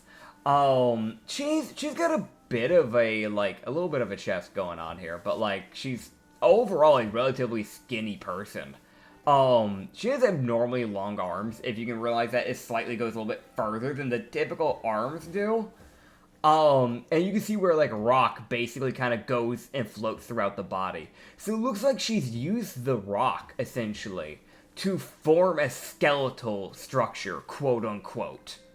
So you can see where, like, a quote-unquote bones should be in the body. She's definitely just taken some poor fucking miner's clothing, because she's wearing these, like, black overalls that are torn and slashed up around, like, the thigh, which is probably where she tore into somebody before she petrified the fuck out of them, or she killed them. And then she has, like, this little black miner's hat with, like, 3 flashlights built into it, so she has, like, headlights, so she can see in the ground fairly well. And little chains that go around the pockets. But, there is Countess Mistus. There she is. I love how Reed just yells in chat, smash. Oh, it's a nice hat. Oh, man. Dude, I'm gonna be real. Yeah? Dragos turns around, sees her, and is the most in the back of his head. He goes, "I don't know if Vilva did something, but thanks if you did." She didn't. Just, huh? Imagine she didn't. Just imagine if she did. Oh, damn it. I'll be real, this is just one of those weird things. This is like the only... so for those who don't know, I thought I was going to have to draw this character, because I didn't think I'd ever find an AI image for something like this. I somehow managed to. This is like the only one that actually fit for my idea for the race, and I was like, okay! She's just, you know, just naturally well endowed. There's no fucking witchcraft from Vilva. This is just her as a person. Built different. She built different. She might be scrawny and skinny, but she, you know, she's got something going. V in the chat just going, is it weird to say that it almost looks like somebody trying to draw a sexy save lie? I can see it. I can kind of see it. Oh, man. But yeah. As she just kind of looked to you with just that smile. Just that never-ending smile. She just go, "Hi, boss." Good to see you're taking to evolution well. Oh, but of course. But of course. Why wouldn't I? We all gotta change at some point. So do you have a mind? Not yet. Let's make one. Alright. Alright. Where's the nearest wall? That way. He's just pointing. You see her gesture to the, like, 2 other male follocytes and the 2 other female follocytes. I'm sorry, that's rude. Woman follocytes. And she would look at them and just go, "Come on, We have work to do. As they go, pickaxes in hand. Let me know if you need me to tag along, boss. I'm always happy to kill. I've got an idea that you'll be useful for. Oh, I'll get a good. thing that she'll get to do outside of session. I got something I want to explain to you outside of session. I got a whole fucking idea. Oh boy, oh great, we look forward to it. Alright, they're going to start heading off. They're going to start building into the mines. Because with them getting that, if they can find ores, then the blacksmiths can actually properly give y'all weapons. I'm also gonna warn them about the fucking, underground thing. Yeah, Don't build into the ruins. Yeah, you would see where they make sure they separate their mine area where they start off pretty well away. They also make sure they do it outside of the town, so they won't do it inside the walls. So they're making sure they separate away from the ruins. Oh man, hell yeah!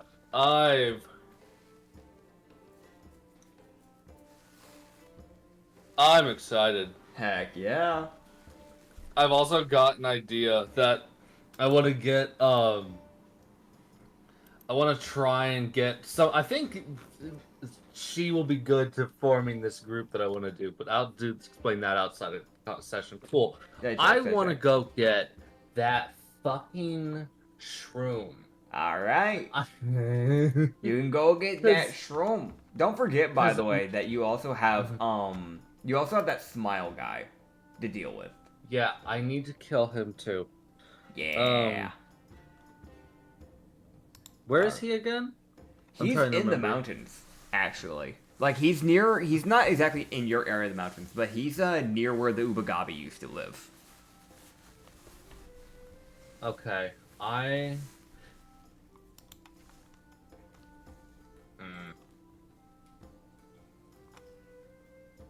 want to try to hit the. Okay, no, the snow, the goats would be vertical. That's the wrong direction for that. I don't know if I'd be able to catch the wolf creatures of Vilva on my way there. Both the sheep and the wolves, because they're the mountain people. There's a shot they might always just be roaming around a little bit in different areas and where they're typically found. So there's always a shot you can still run into them, even if you're not in their normal spot. But the one guarantee is that you definitely find them at least somewhere in the mountains. You never find them off the mountains. If they start coming off the mountains, that means something is fucking wrong. Okay. That's when monster hunters start coming around, not because they're like, oh, we gotta kill a monster, but because what the fuck has disturbed the monsters? Dude, they turn around. All the monsters are coming towards the monster hunters. Something has deeply upset the balance. Why are they coming towards me? Yeah. But yeah, no, Soulbroods, which are the wolf-based monster, they're massive. They're massive fucking dogs. Hell yeah. They're 10 feet just sitting up. They're big. So you can go in, I'm glad the mountain wolves and the fucking dune runners, like the wild ones, are the same size. That's funny. Oh, That's terrifying. They're terrifying creatures. Oh man. Yeah, okay. So you can go down to go find the mushroom, the night vines. I don't remember what level I needed to be to deal with the fucking smiling dude. I don't remember if it was mentioned. I as a person do not remember what I told you, because again, I have to spitball this stuff. So yeah. I picked it up when I was level 2, so I was like, I don't know if this is a great. I don't know when I'm supposed to go do this. You're level 4, you might be able to actually handle it. It's not like you're attacking an entire town or anything. Not yet. Yeah. You can go down. So you go down. You spend half the day heading down the mountain. I'll roll to see if you run into either of those creatures in the process. I will say this. I think I'm going to slightly switch course just before, because I'm now thinking about it. No, I want to deal with that fucking smiling guy. Okay, so you're in this mine Before guy I- before you. Yeah, before I get any more issues with the towns. Okay. So I want to go ahead and get that over with. All right. So you're gonna swap up, and you're gonna go and deal with them first. Are you bringing anybody with you? Yes, because that's suicide to go alone. Why? Why? We're gonna take fucking. You know what? We're gonna mix it up. Okay. You know what? I gotta test out. We're gonna bring the Countess Mistius with me. So actually, Okay. oh god, Okay. we're gonna bring her. I know it's the most like I'm sorry for immediately pulling you away from the mine, but also I need to see what you can do. Nah, it's fair. It's fair. All right. So Countess Mistis will be entering the fray. I'm so sorry. Do you for want to bring everyone. your expert archer to give them a try since you're giving it a wing? Yes. Okay. I gotta level her Yeah. up to level 4 now. We'll bring her, and then we'll bring Sugar. All right, sugar's coming. Oh boy. I also need to like eventually switch to melee, but right now my best option is the bow, Yeah. Yeah. because I don't actually have. Actually, I have that fucking katana now, Yeah. You have the katana if you wanted to use that. but I have no strength, so never mind. Damn. You know what? It's a dex weapon now. Good job. What the fuck? Yeah. If you two-handed, you can use it as a dex weapon. That's my rule. Because I'm gonna be real, in a way, a katana, yes, it does take strength to wield those, but also, if you're using them in specific, like, fighting styles, with how people used to fight in, like, dynasty times, some fighting styles, when it came to using katanas, was more dex-based, and just pure swiftness rather than strength-based. So I believe, actually, you could use a katana in a dex-based way. So, I'm fine with Oh, that. Yeah. I won't get as much of a plus to hit, but Why? because I have a buff that buffs my to hit with my With your bow specifically? yeah, because the bracers gives a buff to specifically bows. Oh, right, because you had the archery. Yeah. Yeah, but my class does not give me anything. My class is not a ranged class. Right. Like ill riggers do not get ranged shit. Like That's fair. so I'm kind of boxed out of being able to do a ranged character. That kind of sucks. We need to make a range version of villagers. That could be fun. Ill riggers, yeah. No, because they Riggers, don't. Yeah, because their whole ability score thing says they have to be within their whole seals, which is like, I'm gonna be real, like half their abilities. Yeah. Rely on their seals and burning their seals on people. They have to be within 30 feet to place them. Okay. So I can't really be at fucking distance firing a bow while placing seals, because I'll just be within walking distance of somebody. Like, Yeah, that makes sense.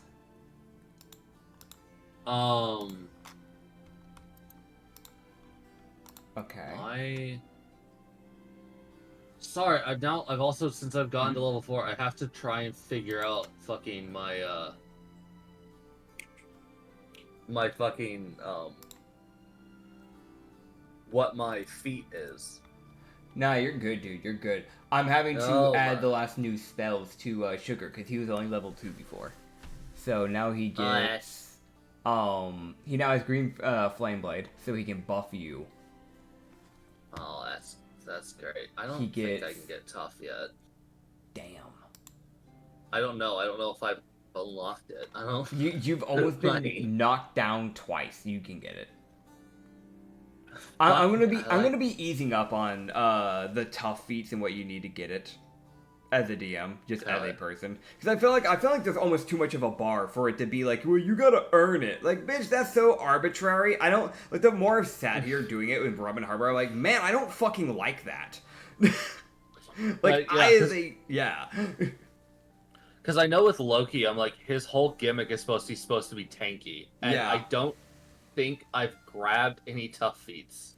Yeah. Because I didn't know if I'd unlocked it, so I just didn't grab any. Yeah, I'm gonna be. Sorry. Yeah, I'm gonna be honest, like, straight up, I'm just gonna start saying, fuck it, y'all can just grab shit. Like, I don't like having shit on bars like that, because it feels like, for the players, that they can't even just do what they want to do, and I don't like that. I don't want that to be the thing, so. Yeah, okay. Right, so he gets 2 new spells at 2nd level, so he gets Dragon's Breath, and he gets Scorching Ray. Hell yeah. I'm also gonna look at the Expert Archer, and I'm gonna give them the Bracers of Archery. Uh-huh. And the Longbow +1. Alright. I'll be like, oh, this is good use. We're gonna see how good you are. Appreciate it. You won't regret it. Alright, there's a picture for her. I ain't gonna show that. Hell yeah. Hell yeah, let me do that, yo. I love randomly making you make a character. It's like, oh god, he's showing attention to this random fucking NPC. Oh god damn it. Yep, yeah. You may realize she has the fucking blessing. And for those who don't know, with the summer kitchens, they have to roll when they're made to whether or not they get the fucking blessing from Yavina. She did. She very much did. His blessing. Velvet's blessing. Is she a 10? Did she roll a 10 on a D10? She rolled on there. I think it was like a 7, or I think it was like an 8 or a 9. Like, she rolled pretty high for it. That's unfortunate. So she gets a Detrila. Her name's Detrila. I should write that down, by the way, for you. Oh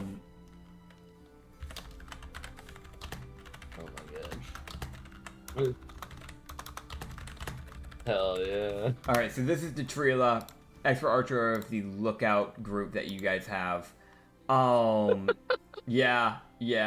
Come on, I know I have the series somewhere. Here it is. So you can see this, like, kind of like red, like, you know, again, some kitchens always have red fur, but she has some, like, white fur that goes, like, around the chest area, a bit up the neck, and around random areas of the thigh. But she has this, like, dark blue, you know, cloak that mainly just covers her backside. Doesn't really cover anywhere up in the front. It's also very stretched up in the front for very obvious reasons. It doesn't even go around the chest. She straight up just said, you know what? Over the chest, I'm not gonna try. That type of thing. She has a button that keeps it in check. With it does have a hood, in case you need to hide it. Very bright yellow eyes. Very well endowed up top, and fairly well endowed down bottom too, if we're being honest. Bit of an hourglass going on here because of Vilva. But she has this, like, blue, just kind of like a, I don't know if a dress is the word for it. It kind of is, honestly. It's kind of like a blue dress. It's probably made by one of the monsters rather than something they scavenged, is what it looks like. Yeah. It's probably more hand-sewn. But it looks like they've basically sewn up this, like, blue dress that basically goes halfway up the chest, basically covering the main areas that need to be covered, and then goes down. So, up area, just showing. You see upper boob, you see cleavage. And it doesn't really go over the shoulders or anything like that, but it basically goes, like, around the back and kind of connects. So it's hanging on for dear fucking life, but it's doing what it can. She's got some trust in that fucking cloth.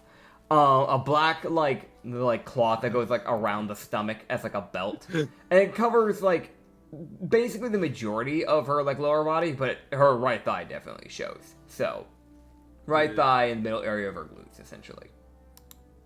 She has more faith in that piece of cloth than I think most of the monsters have in Dragos. That's crazy. they have pretty high faith in Dragos. That's some insane faith. But no, you would have to have some insane, like, trust in that shit. Or it just falls and she just doesn't care because she's still monster. So, There is a shot that it actually is that there's just a shot left of her trusting it, more of her just being like, you know, if it happens, it happens. For anyone else, they really would sit there and be like, what do you mean if it happens, it happens? Dude, I hate to say it like this because it's the most like utilitarian fucking mindset. It's like, hey, it's useful because random charming and the person dies. I mean, I'll tell you something. If she accidentally flashes the right person, she might cause a stunned effect for a turn. Like, straight up, because that would fuck up some people. That really would throw you out of the fucking fighting loop. If you're fighting somebody and suddenly they move and it just slips a bit too much, I'm gonna be straight up. That would be fucking... What's the word? I don't even know. Bomber clustering? I don't know. Bomber clustering. Bomber clustering. New word, everybody. New word just dropped. Oh my god. New update to the English language. Make sure you downloaded the file. Dude. I feel like that needs to go in quotes. Fucking bomber clustering. Dude. But yeah, dude. That is the trailer. Skinny yet not at the same time. So yeah, you have your ex-manager. She'd give you a nod. She'd just go, all right, I'll do what I can. Dude.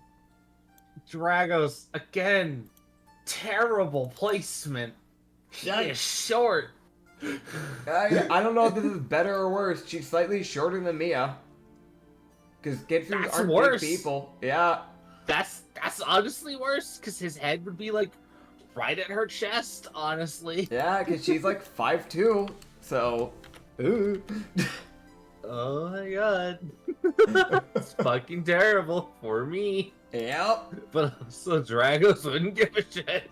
Yep. Anyone else would. Dude, every other like halfling sized person like fucking stammering, struggling. You know, Dragos looks up. Hey, what's good? Here, have a bow. Alright, bye. Yeah.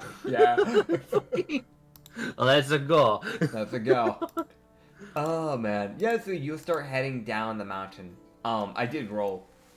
You will not run into any monsters on the way down.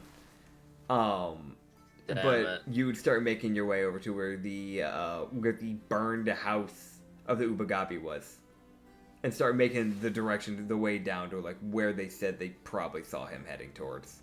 And from there, it's just basically just keeping an eye open. But yeah, you guys can start heading on over to figure out what the fuck is going on or how to find him. Nothing a little bit of research and a little bit of digging can't do. You'll find him. Oh, yeah. So if you're going during day, too, there's more of a chance of him actually being there. Because it said that he mainly just shows up during night in the towns. So he's probably at his, like, whatever place right now. His hideout, if you would. Hell yeah. Yeah. Amir, bitch. You can choose one NPC to roll a perception check for you. Gee, I wonder who you're gonna pick. And everybody else. Archer. Alright, the Archer with their advantaged perception check.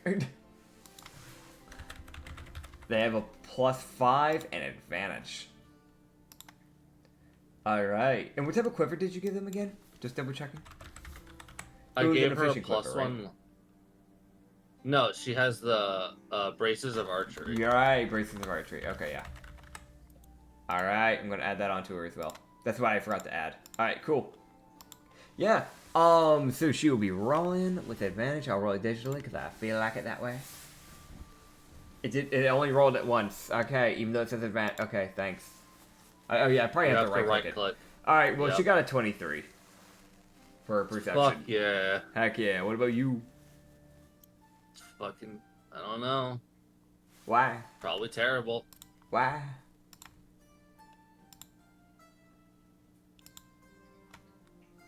$11. 11. Alright, with that 11, you'll see rock. You see a burned bush. You know, the necessities. You are going like more near the volcano area, obviously. Yeah. You start heading up, and you would see her just kind of grab you by the shoulder, kind of like slightly from behind. Just go, boss. Over there. She just point to a cave. And you see that they have indented a massive fucking smiley face near the opening. She just go, maybe it's just me. But considering we're dealing with a man who apparently is all about smiles, it's probably there.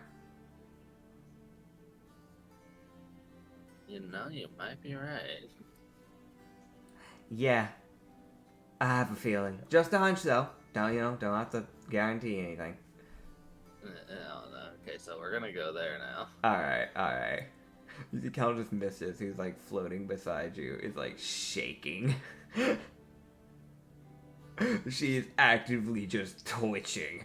Like You'll be fine. twitching and grinning. Yeah. Dude, I'm gonna make her I'm gonna have her form a fucking squad, and it's going to be terrifying. Oh yeah, no it is. You have, by the way, just so you understand your classes, you have a ranger, a fighter, and a sorcerer. AKA Sugar. Sure is just like, Sure is behind. Hasn't said a word. But every once in a while, you feel like in your head, you can just hear him saying, kill, kill, kill. Good job, bud. You're doing your best. We'll get to the killing, just not yet. Kill. Not yet. Kill. No. Kill. No. Damn it. Sit. Sit. Sit the fuck down. Oh man, but yeah.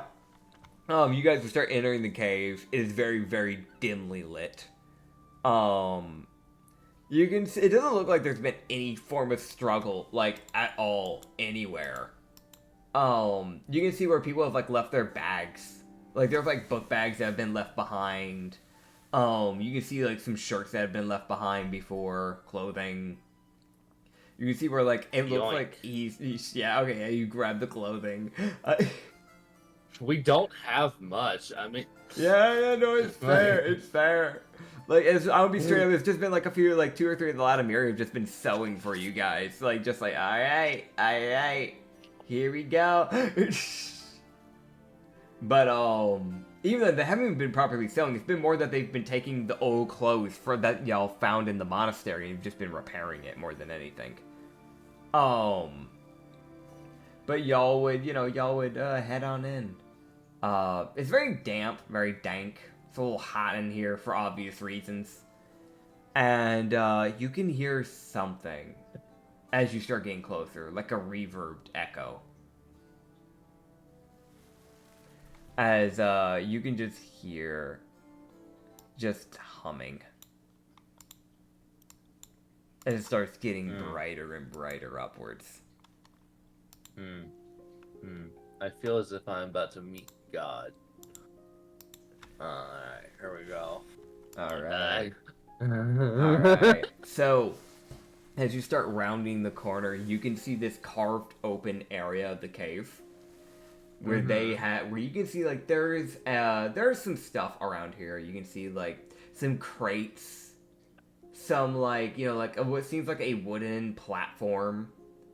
You can see some, like, handmade pews. And the pews are basically just logs that have been cut down and people are just sitting on them type of thing. So there's nobody actually sitting on them besides, like, one guy. Well, actually, no, there are multiple people. Never mind. There are definitely multiple people sitting there. There are lanterns just kind of hung from, like, the ceiling of the cave. There is, like, a few beds and, like, there's, like, a little pot where they probably have some soup. Probably some soup or something in there. You don't know what's in that. It's probably some food, or it's not being used. You don't know. You can't see over it. It's like 4 feet in height. It's not that far away. But you can see the guy that fits the description, first of all. And he's sitting in the pew. Which is, I'm going to send the picture of this man. You can see the guy that you're supposed to be hunting, which is this guy. He has this black, messy hair, pretty human looking. He has this, like, very, like, everybody that's sitting there is smiling, by the way. However, the difference between him and the other people that are sitting there, the other people are sitting there, like, tied up. And they're more or less just, like, they're not smiling. I should have said that. I need to be more clarified. They're more just, like, sitting there almost, like, in just a daze. Whereas he's sitting there, rocking side to side, smile, rocking his head with his motion, wearing this, like, black sweater and this, that, like, you know, halfway up the sleeves, it turns, like, this bright yellow. He has 2 bright smiley face emoticons on his, like, sweater that have been sewn in, and little X's on the sleeves that are, like, black on, like, the yellow area of the sleeves. But he's fairly human looking, like, just, you know, black sweater, some blue jeans. It looks like he does have a belt where he probably has some, like, sickles on there. But, like, he doesn't seem to be carrying much on him. Like, hazel eyes. And then, up top, you can see a different man who has, like, a person actively on their knees looking towards him. The person on the stage that's looking towards him is just, like, it's just a random, like, straight up, like, you know what, I'll roll, see what race we're dealing with here. Alright, cool. You're looking at, like, a dragonborn. Just on his knees. Yeah. Just looking up at this guy. And as you can see, someone that wasn't mentioned, just looking down at him, and he seems to be taking off this mask currently. You know those little happy stage masks where one's happy, the other's sad? He's taking off a happy one. As I'm going to send a picture. As you're looking at this man in these very ragged green hooded cloak. It's a very short cloak. Actually not cloak, more of a cape. But it has like a little hood that goes with it. And he wears it over his head, so you don't know if he has any hair or not. But he has this almost white pale, almost like a pure white pale face. And he has this constant smile with these teeth showing, pure white. You can't even see his pupils or eyes. They're completely blackened and sunken. And the wrinkles that come from smiling have just outstretched his face. These rather big schnoz. He wears this, like, grayish armor, like, over his entire body. That isn't covered with cloth. With plated. It's full plate. Even the gloves, he has, like the metallic knight armor, like, gloves. Type of, like, dressing. But it's weird because, like, even then with this smile, it looks like as if his teeth are, like, it looks like they're cracking like a tree's oak wood, like a tree's bark wood. But at the same time, it looks purely healthy at the same time. It's kind of a confusing sight, even for someone like a monster. It would be kind of a confusing sight to see someone's teeth in such a state.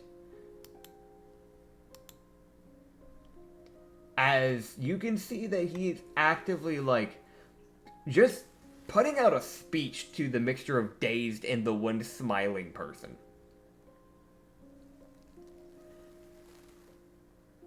Is there anything you wish to do, or do you wish to just watch for a bit?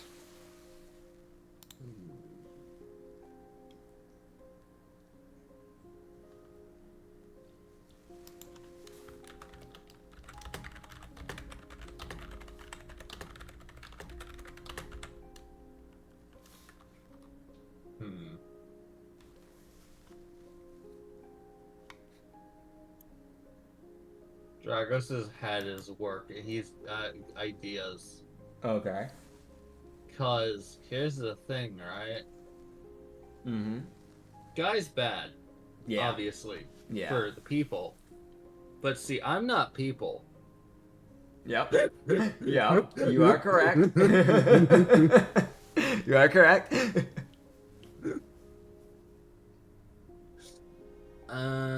Granted, he might not like my idea, but I might be able to recruit this guy, which is terrible.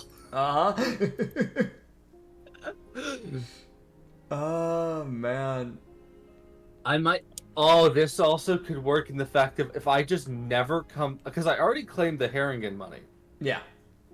So if I just never go back, Mm-hmm. I'm dead, and they'll send more people to him. Yep.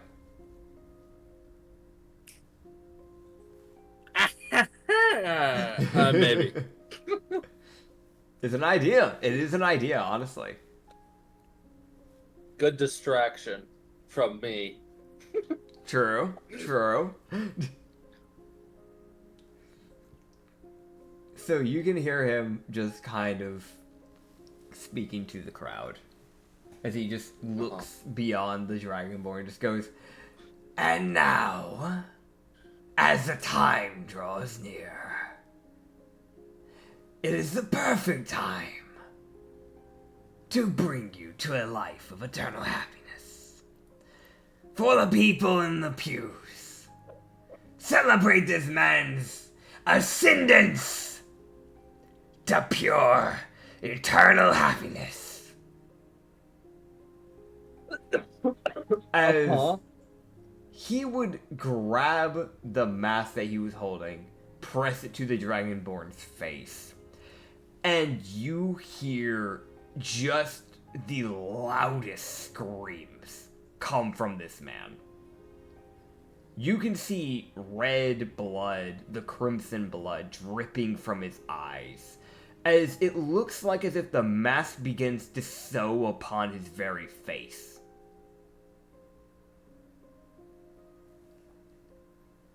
As it would begin stitching itself onto the Dragonborn, and then he would fall to the ground unconscious. I figured that happened. And you'd see the man who'd been rocking back and forth go up to the stage, lift him up, and just, you would hear him go, "Oh, it's so beautiful. It's so nice, so lovely. Oh, I can't wait to hang you on the wall. Just another happy customer." And you see as he just begins to lift him up, carrying him like as if he was a cross, as he leads him into a room. I'm so glad Mia's not here. Fair. Like, Dragos has the, like, he's got no expression, but in his head it's the, like, okay, if I was a good person, I Yeah. think I would have attacked before I Uh-huh. let that happen. But I did just kind of let that happen. I don't know where my morals, quote unquote, are, or if I even have any. Oh, man. Like, it's the most just like, whoop. Dragos would just, like, sit there. It's like, he doesn't have his weapon out. Like, he hasn't drawn it yet. Yeah. Yeah. That's fair. That's fair. So I'll be honest. Do you keep sitting there? I mean, we're just I haven't sat down. I mean, just like standing around is more what I mean. Yeah. So- Dragos would just go, Oh? huh. No, go for it. Yeah, no, he would just go, huh. Interesting. As he says that, the man would begin to look to you. Dude, right as I said that, Issa sent the fucking dog glaring with a side eye. No, that's fucking... That is that's coincidence, not Issa. but that's so That's funny. Not it's Issa, not- it's Z, it's Z. Which is like, Yes. yeah. Z hasn't shown up on the podcast, but she gets to hang out here. She's the sister of Rhea. Sure, Yeah. Dude. Dude. For those who don't know, she's been talking about how she commented on Detrila, like the perfect smooth breast on what is otherwise a furred creature looks kind of cursed, to be honest. And I was like, yeah, no, it's very cursed. Gotta love AI. And Rhea just goes, I would assume it's a different color fur or something. That's what I thought. And yes, it is supposed to just be a different color fur. Like I'm just choosing to ignore that that's like random skin. In my head, that is how I'm canonizing that. There is actual fur, and it's just white. But, like, Yeah. She's been pointing out, bro, they're shiny. The shape of that glare does not indicate fur. And then Reed just replies, I didn't look at it that hard, to be honest. And so he just went like, yeah, sure you did, buddy. And then sent the dog with the glaring emoji. And then deleted both of them, and then Yeah. It's fucking funny. I love them to bits. Oh, man. But yeah. Dragos is gonna sit and goes, alright. Mind if we talked? Oh, I'd be happy to talk. Here for eternal happiness, maybe? You'd have to wait in No. line. As he kind of gestures to the crowd. Dragos would just go, no, I'm quite content to make my own happiness. But I had a different idea. Mm-hmm. So, I was sent. I'd picked up a bounty to kill your companion.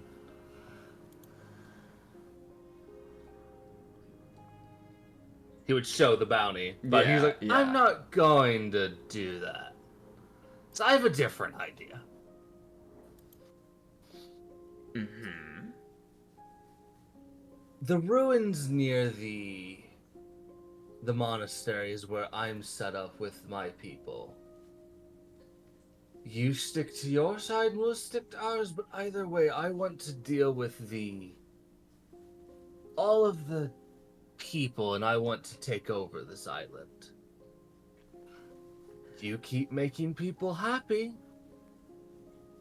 and we won't have a problem. Of course. Of course. That's all my plan is anyways. Make people happy. Send them to the joy realm.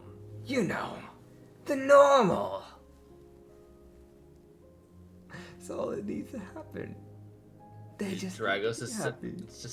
just Dragos is sitting there like they ain't fucking happy, they're fucking dead. But yeah, like, and like in his head, like just because you stitch a mask of happiness to them, don't mean they're happy. Whatever. Like it is the like, Oh man. like in his head, there's that like, I mean you're wrong, but also like my morals aren't much better than yours. Yeah. You would just go, well, if we're going to have a alliance, then you should get a parting gift. It's only fair. As he would grab a mask from his shelf behind him, and he would just go, next time you get someone, feel free to impart them the gift of joy. Alright, I'll bag it. Alright. He would hand it to you. I'm gonna be straight up honest. That is, like, he walks like a fucking robot. Like, Dragos would have attempted to meet him, like, so he doesn't have to walk the whole fucking way. But yeah. It's more like he kind of steps down from the stage and he takes, like, 2 more steps and you probably get there halfway type of thing. Yeah. But, yeah, no, you get a feeling, like, when you grab the mask, that it is, like, there is some fucking cursed shit going on with that mask. Nothing about that mask is right. You also get the feeling that he wouldn't have stopped you if you tried killing his friend. Yeah? It's probably less. Okay. It's probably more of he's just a means to an end. Yeah. I get the feeling I would have only had to fight him if I actually attacked him. Yeah. Be real. The actual guy himself, if you attack the other guy, the guy you had the poster on, Yeah. y'all would have been a fair fight for him. It would have been a fair fight. This guy, I'm sorry. It would have been more of you get your ass handed to you and then you gotta run away before he kills you.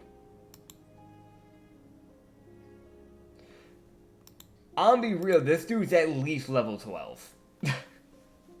Yeah, I figured. Yeah. The other guy, I'm assuming, is more like level 7 or up. Yeah, he's like around there. You Of just go, course he is. if you ever need help, call. Well, I'm going to be taking over this island with my own sort of army. And I'm going to be keeping some of the people around to work for under us. Of course. But I'll make sure to keep some of them for you as well. Give me the sad ones. Got it.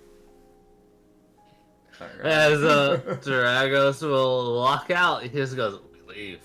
He Alright. looks at everyone else and goes, "We leave." And there's that unspoken quickly. Yeah.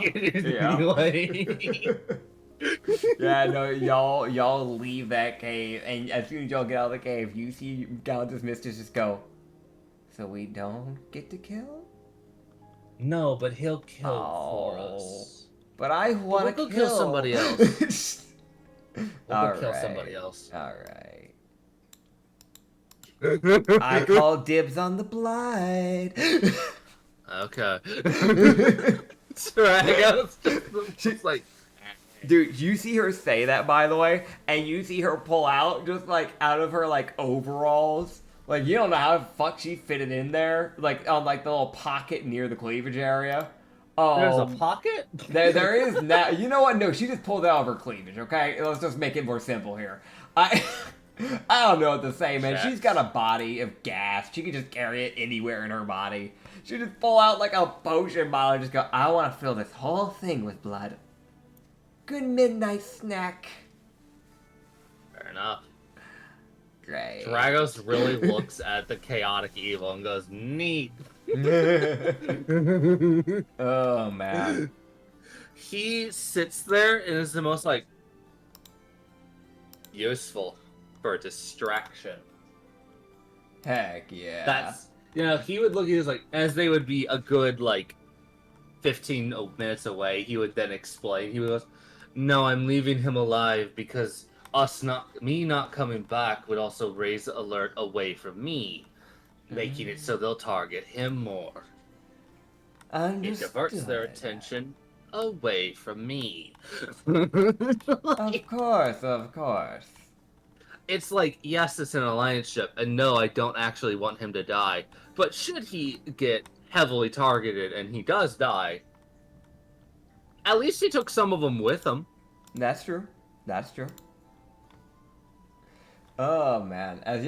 You guys will start heading towards the forest to grab the little mushroom nightbane. Yeah, no, I'm gonna keep it a buck. I was prepared to kill that fucker, but the more I was sitting there, I was like, nah, this is useful.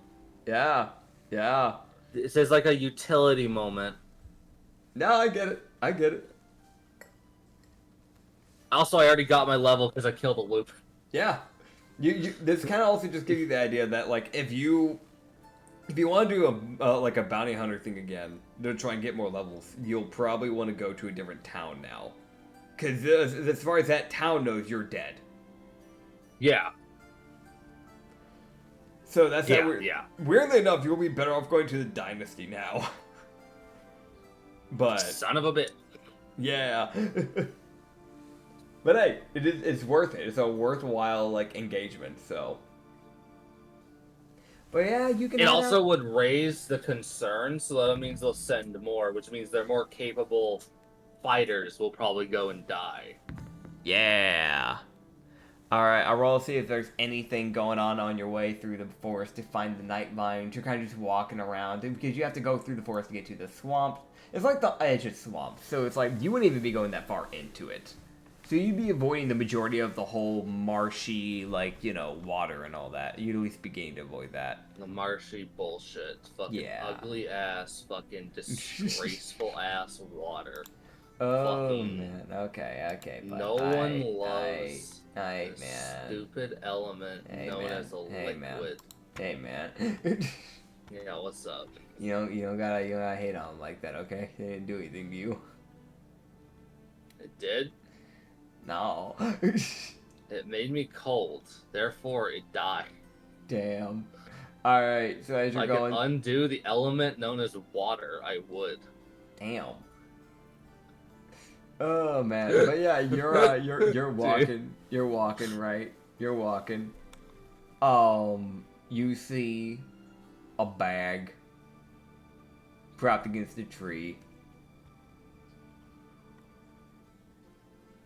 There's no way that's safe. There's no way that's not. Dude. You hear Detrila just go, really? Really? Bitch, I can see you in the tree. You look up and you see a goblin like standing there, 2 daggers. Like you see that this like smile on him drop, go wide-eyed, and you see him just trying to make a run for it.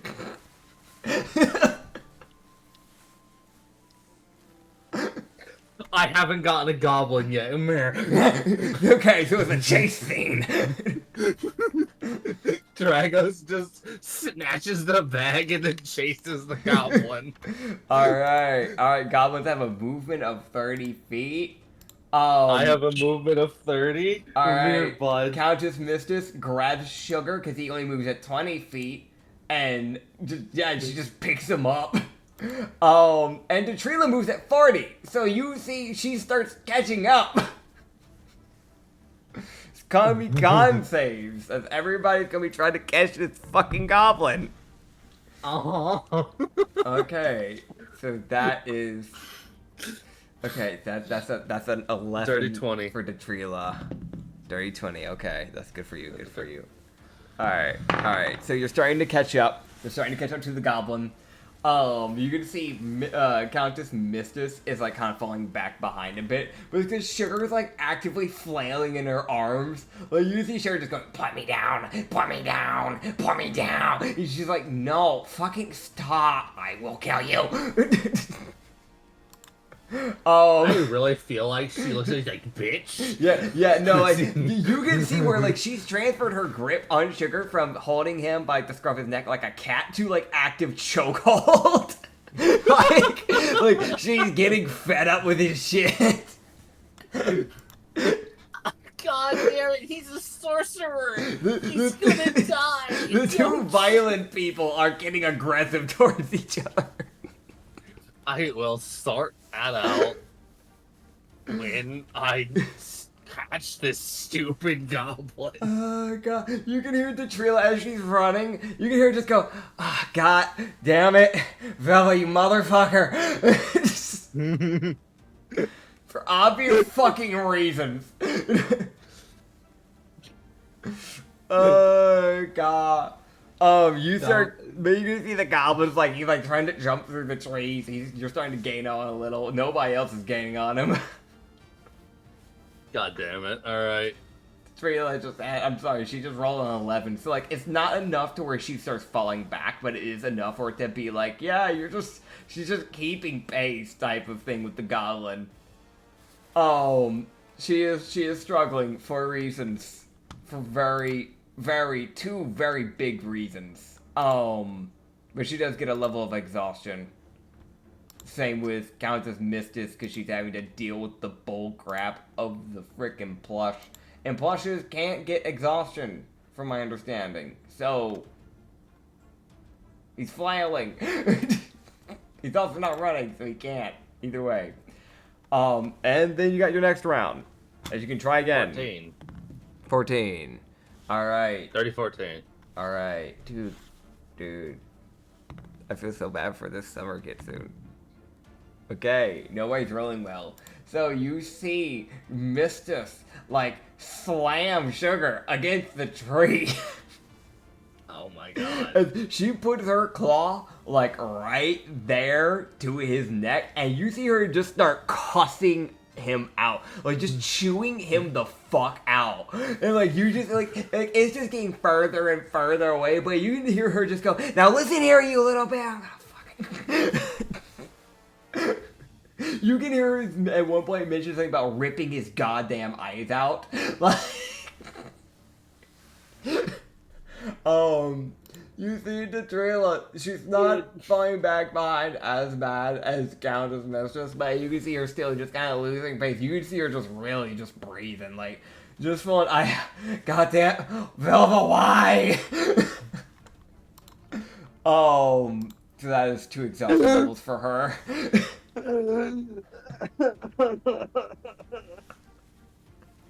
So you can. Can a fog creature even get exhaustion? What? Wait, which creature? This. Can a fog creature even get Technically, exhausted? Technically, she can. It's just, it's that weird, because she's still an elemental, so she still has a core she has to obtain. So it's that weird thing that she can, but it's just so weird, like, she doesn't have it as bad. So her save to get exhaustion is way smaller. So hers is like, it has to be a 5 or under when she's doing con saves for things. It's just things she has, like, advantage essentially against exhaustion. Whereas Detrelia is more just straight up like, alright, don't roll like a 10 or under, bud. Dang it.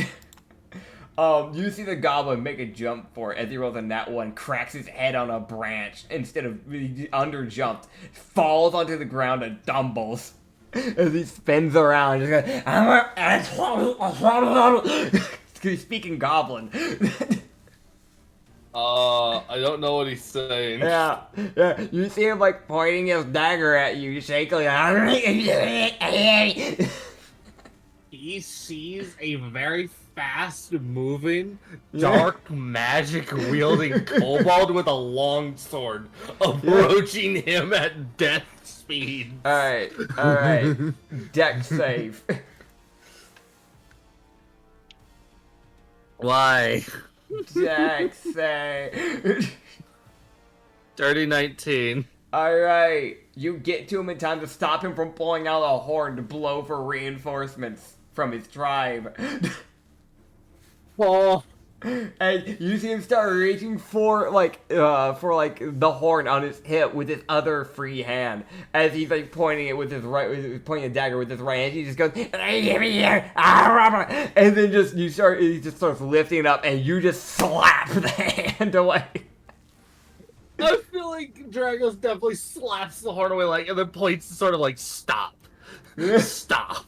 Yeah, you see the goblin like put up his hands, like freaking the fuck out. He's sweating bullets. He's terrified. He's shaking like a chihuahua. Like he's like fucking screaming. Dude, he definitely just watched. Yeah. He watched that horn get obliterated, and then gets a sword at his neck, and is like, "Oh, I'm about to die." Like you know he's probably trying to explain himself, but it's obvious you don't know what he's saying. Oh god, Dragos is just gonna look back at he's actually not gonna take his eyes off of the goblin because he knows goblins. Yeah. He's just gonna be like, Detrilla, please go make sure our two companions don't kill each other. Turn around. No, just make sure they're both alive. I can't take my eyes off the goblin. She looks behind her. You're like she is like panting. Yeah, no. He was, you have better eyes than me. I'm not asking you to run back. Alright, thanks. She looks around. She's like, God damn it, why is there a tree in the way? Fuck. She lightly jogs to the left. You see her in the corner of your eye. Like is the most just like tired ass jog. You just go, they're fine. They haven't swung yet. Dude, I'm losing breath because I can't breathe because of how tired she is. Because it's so funny. I just see like, God damn it. There's a reason why I stuck to range. You should have just. God damn it! I can't. Dragos is looking at this goblin and it's that slow thing of. There's no other language he knows, does he? Just that like slow. Like, he only knows goblin, huh? Looks like it. He was just Surely you wouldn't happen to know comprehend languages, would you? I, let me check. Just 100% picturing her just doubled over, just like lifting a hand, just like a moment. Moment. Yeah. There, just go. I know, peace bond. No, I don't.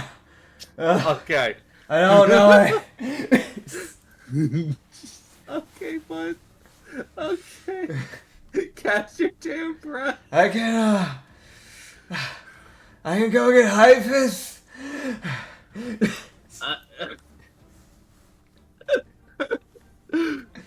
You know. Oh my god. Dude. Are we anywhere near the base, or is that several hours away? Like, where You is... gotta go up the mountain. God damn it, no. You can dash Alright. up the mountain. No, I'm not having her do that. No, Dragos is good. No, I'm not. You've run enough today. Thank you.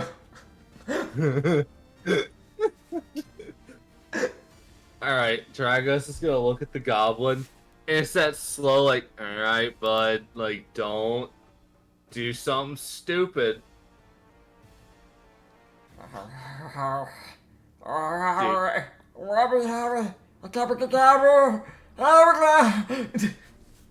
Dude, God damn it, I don't know what you're saying, you stupid idiot. Drax, go. Do you know what I'm saying? Nod if yes. That's a no, I'm guessing. He has not the fuck yes on what I'm saying, huh? No, absolutely not. Dude. Oh.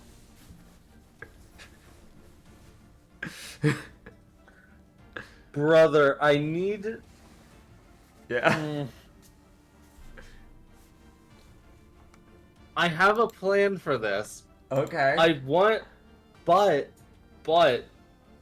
I don't speak Goblin. Okay. So I'm sitting here like, I need a hobgoblin to be in this tribe. But banking on a hobgoblin is a stupid idea. Mm-hmm. But also, goblins would give me stealth proficiency. Yeah. So, like, it's that weird thing of, like, you could evolve a goblin, because that weird thing of, yes, they're technically a race, but they're also technically a monster. So it's that weird thing of, you could get a hobgoblin, or you might even get, like, a variant version of a hobgoblin.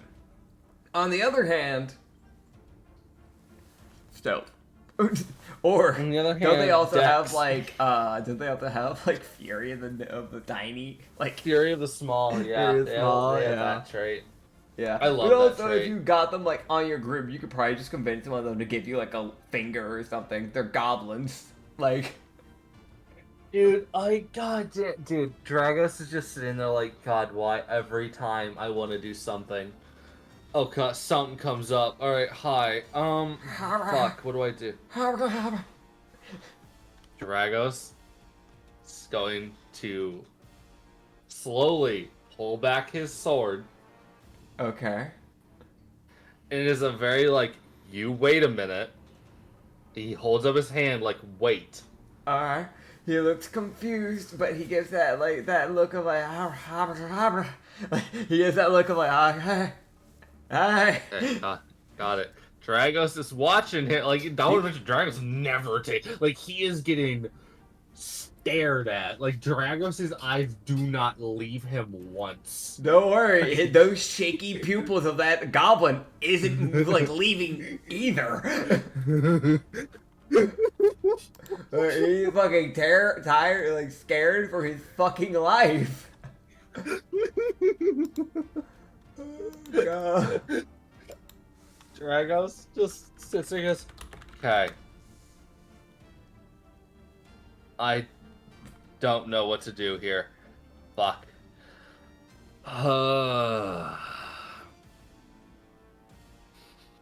Dragos is going to very quickly pull out like a piece of paper that he has, like a different piece of paper, Yeah. and write in common effectively, because a hobgoblin would know common. Yeah. Hopefully, they should. They should know something. Hobgoblins know typically goblin and like common typically because they're the ones that actively go out of their way to actually talk with people. Yeah, so he's going to write a note in common stating, he goes, I would, it is like, if you're reading this, and so the fucking thing starts. Okay.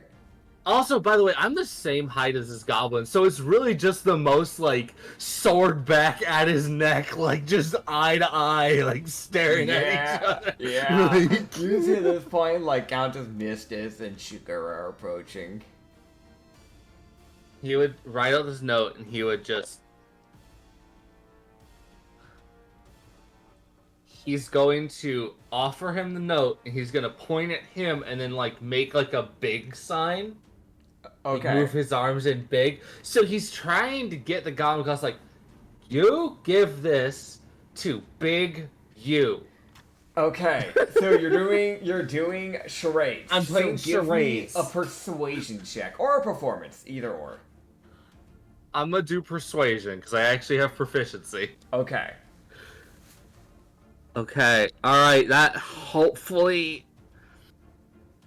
I don't know if this is enough because it's a goblin, they're stupid. And this is me saying, I don't know if this is enough. But I still got a dirty 20. So I got a natural 15. Okay. You met the DC. I'm not surprised. You see, like, he's processing it. He's processing it. He's processing it. He's processing it. He's processing it. And then you see him, like, begin to open his mouth, stop, process, slowly reach for the letter. Alright, he's gonna hand it to him. Basically, the letter says something akin to, if you're reading this, I would like to work with your group. Yeah, yeah. Like, make a signal fire at the base of the mountain. Okay. Like, type thing. So, like, yeah. and then they'll come down and meet them type thing. Okay, so you hear him grab the letter, and the first thing you hear, because his hands are so trembling, all you hear is, I don't know if that's picking up, but like, Yeah. you hear just paper, just the shaking of the paper. Yeah. Oh god. Dragos is just gonna lower sword, just motion like, you can go. You see him like take a step back slowly, take another step back slowly, and then mad dash the fuck out of there. Dragos just like slowly starts to sheathe the katana, just the most like, God damn it. Oh god. He turns to his exhausted companions now. Yeah. In the most like, can I even take y'all to the swamp now? Trina, like she is like she isn't doubled over anymore. So now it's just like a very like leaning back, Yeah, like staying, like yeah. leaning her head back, Like- like motherfucker. yeah, like head back, hands on the hips. Yeah, like, yeah. fuck. Dude.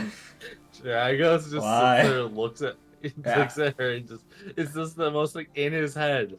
If she looked at him, she'd definitely see the note of, alright, I physically can't make you run. Yeah, You are not the chase person. she would just look at you and just gonna go, boss, Yeah? next time I'm just gonna shoot. I I didn't know if you wanted him alive. did. I Right. did. Okay, it's good I didn't shoot. Yeah. Yeah. No, because now we might get to work with the goblin tribes. That's good. That's good.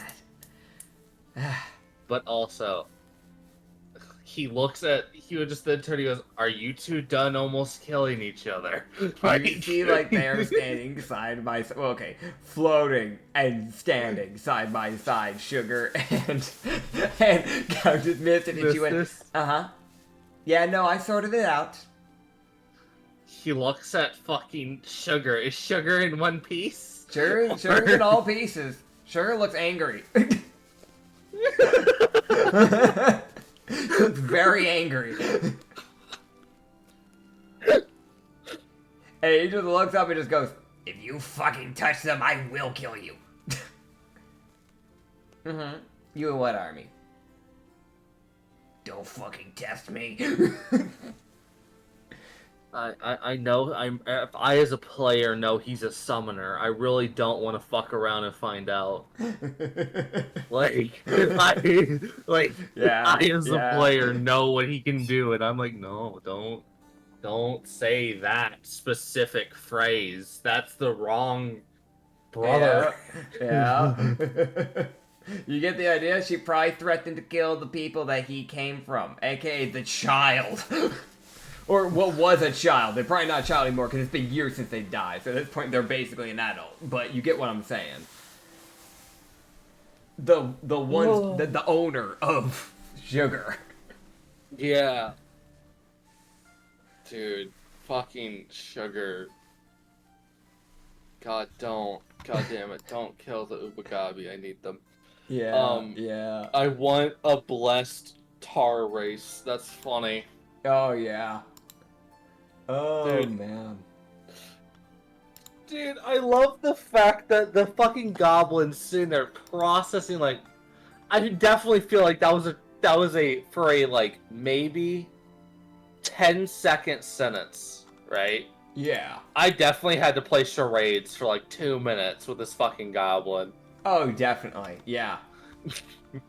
Oh, man. And it wasn't even me, like, making it extra. It was just me having to repeat myself to make sure he knew what I was saying. No, it makes sense. It makes sense. You can finally begin to, like, you know, travel. Yeah. As you start going the rest of the way through the forest. That was, like, the craziest thing. Oh, yeah, in the bag. Right, in the bag. Yeah, what the fuck's in the bag? Was this even worth it? You find 13 rupees. You find a bottle of water. Three fiber one bars. Not fiber one, just fiber bars. I don't know why I dropped the name brand, but there's 3 fiber bars. It's, I guess, technically rations. And there is like a grapple hook.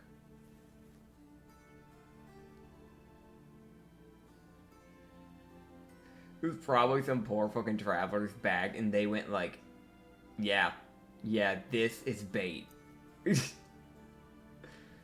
Oh, man.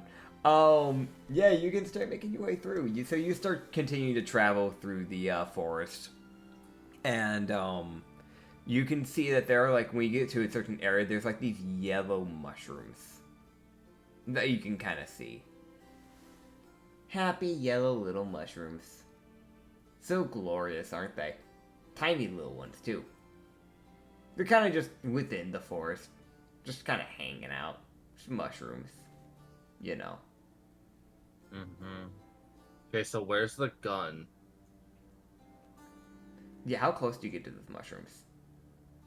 I'm gonna stop. I'm gonna stop a little bit away, because I know this fucking... I know Vilva. Yeah. And her bullshit. Yeah. So I'm stopping a good, like, 45 feet away.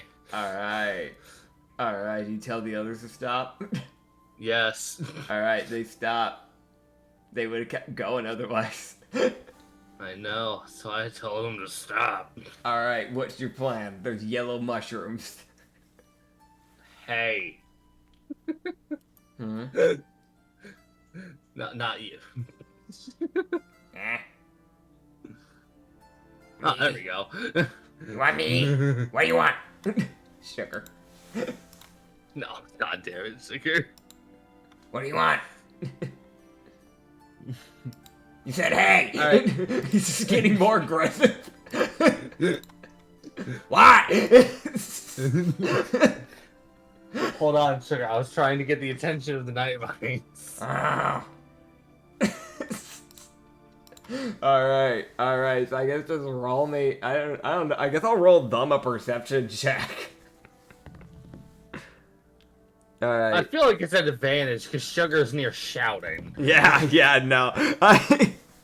Yeah, so like, you see, like, okay, I'm gonna send the picture here. Send the little picture. I'm also gonna get it downloaded onto OBS because I did not prep because I didn't think you grabbed night vines today. I did not think you'd grab those, so I do have to actually get this onto OBS. You would see this like a little yellow mushroom dude that looks like he has a little like built-in cape that grows off of his body essentially. He's got these glowing yellow eyes. I'm saying he. You don't know what gender they are. I mean, it's a monster, so it's like more of it. But you know. You can see the little smile plastered on it. The little mushroom cap on it is kind of like a little lumpy, like almost like warts in a way with the way it bumps out. But it's like a little yellow leaf like cloak that it has. It doesn't seem to have any arms, but it has stubby little legs. Standing around the height of a normal magma aura. It's just staring at you, smiling, glowing yellow eyes. Real happy. Alright, so I'm gonna say to it in monster, hey there, bud. Hey, what's up? Hey, so, you like messing with people, right? Yeah, wanna touch my spores? What'd he say? Wanna touch my spores? No. You sure? Yeah, I don't, but I have an Rats. idea. To drat. Oh, man. No, Dragos will look at he's like, no, I have an idea the way you can mess with a lot of people. Mm-hmm. Also, you can help keep my people fed.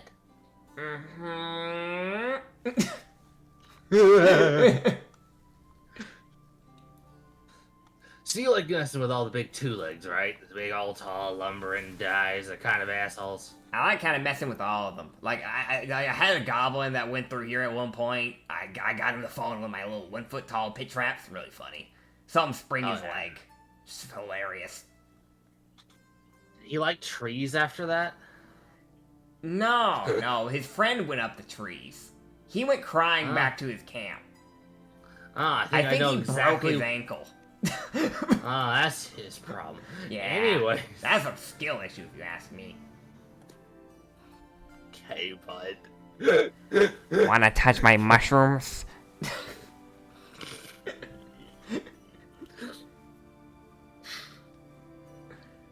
They glow. No. I'm so glad I'm 45 feet away. Which every time he says this, he like, cause he doesn't have arms, the gesture to come towards the mushrooms, he like basically reels his head down and then brings it back up, like he's trying to do like a massive like come here with his head.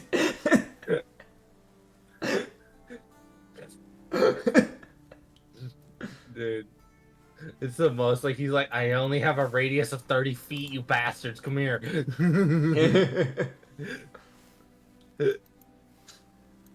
Oh, man.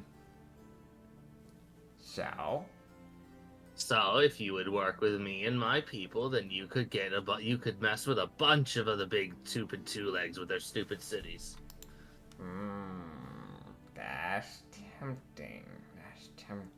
Okay, so I join you. Yes. I get to pull elaborate pranks. You can help make our defenses funny. Funny defenses. Funny defenses. Yes. How like giant funny? pitfalls. Giant pitfalls. So we're not even going for the ankle breakers anymore. Well, we can do ankle breakers. Just break both ankles. Hear me out. What if, right? This is just a hypothetical. What if we made a giant hole, covered it, so they couldn't even tell, and inside the hole, we stuff even more people in there, and we all give them guns, and the sole survivor wins, and they get to leave.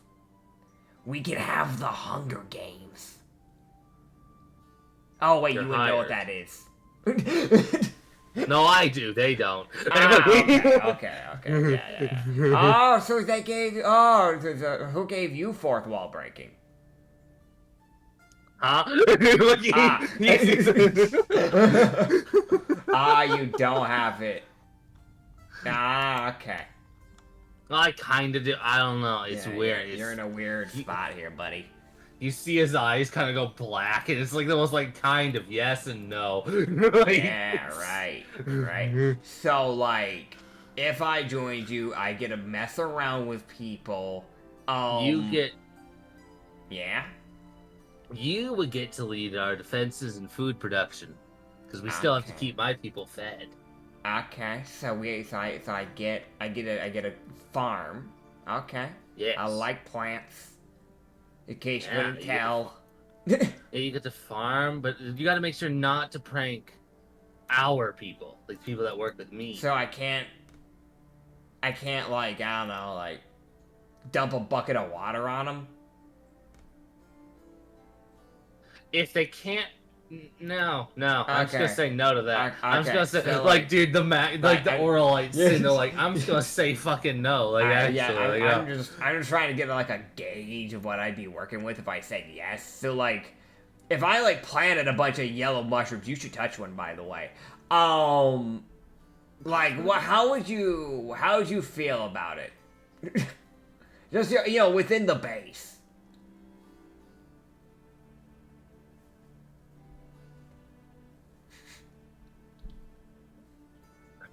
Dude, I hate this little bastard just a little bit. He's so fucking. He really wants his joke to work. He's really trying. he's,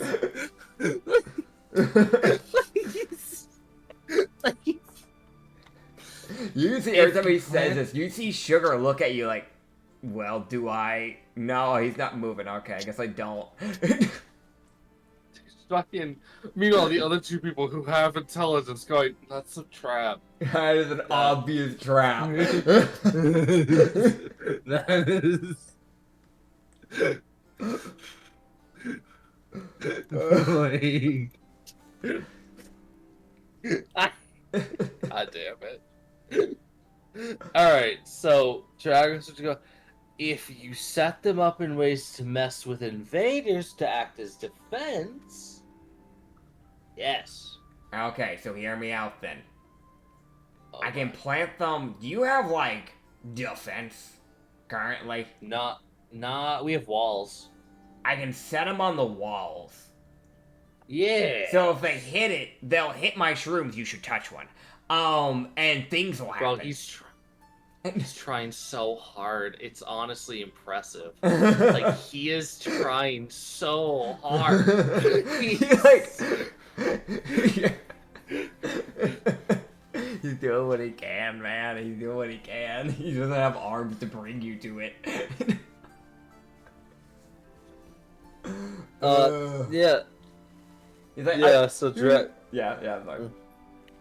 Dragos is looking, he's like, well, Mhm.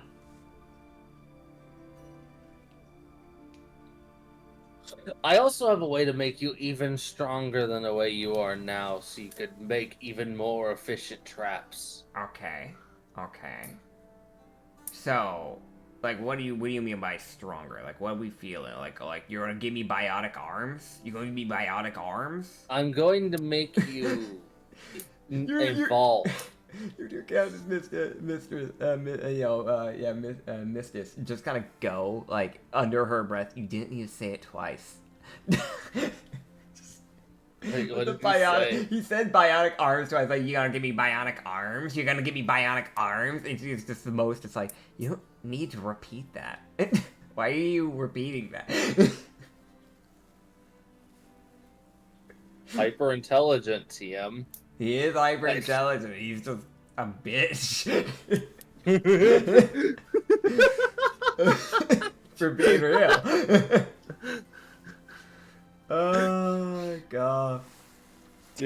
fucking the 5 int monster's really about to send him to God. you just go, alright, so I get to evolve, I get to plant my little spore thingies, I get to grow stuff, and I get to mess with people.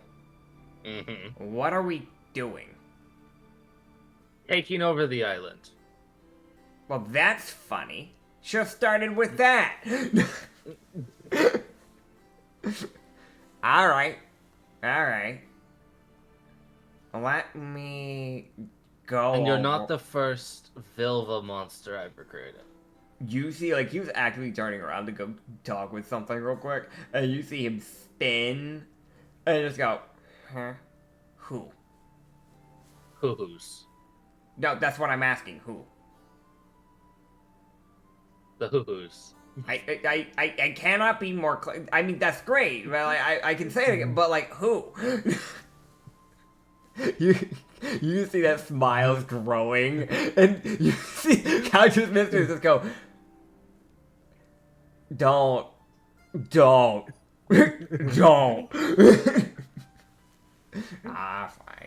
Fine. You know, fine. Okay, yeah, no, okay. That's good. They're good people. Alright, so okay. Let me check with Recruit the as others. many of your kind as you can.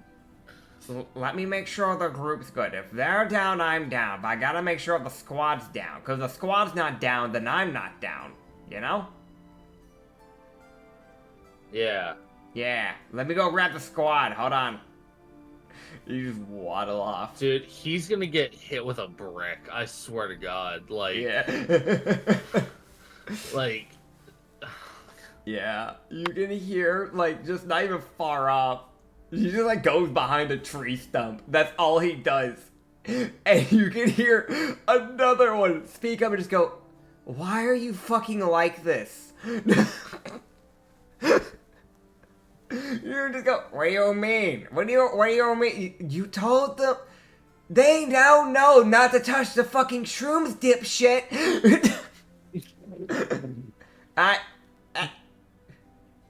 But like they wouldn't come any closer. I was just trying to bait them in. Yeah, and you think that worked? Do you think that worked, dumbass? I'm sorry. Damn, my bad. Why are you always yelling at me? Why are you fucking stupid? You're supposed to be smart. Oh my god. Fuck. God damn. Kill yourself! you hear that? It's almost like,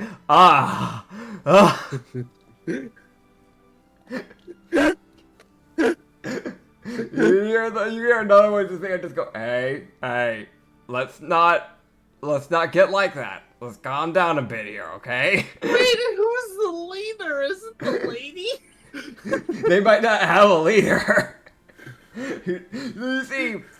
You see 4 mushrooms walk out after that like third voice came in. You see 4 mushrooms. One has like no expression. The other 3 smile. There's one that just doesn't show any expression. And you see one of the smiley ones just go, right, sorry for him. Ugh. I heard everything. I don't know why he even he could have just called us. He literally could have just called us. God, why are you so... Don't. Okay. Right. Yes, we're happy to join. Yay. Who leads, y'all? Not really any of us. Who do you want us to lead? Okay, so he's not looking at the one that was the... That one he was originally talking to. You can feel like the one who you were originally talking to. Like, if he could wave, he would. But you can see him, like, kind of springy, like, waving his head side to side and just going, me. And you see the one that hasn't spoken get up behind him and just slam his head into the other. Just putting him face first into the ground.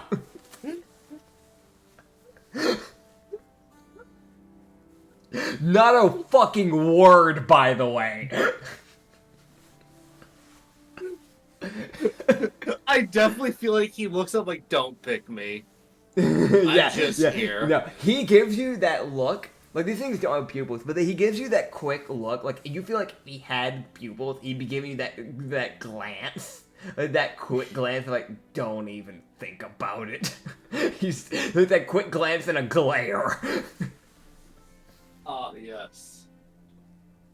Okay, so I've got the lady who says kill yourself, and the dude who's trying to keep shit together. Yeah.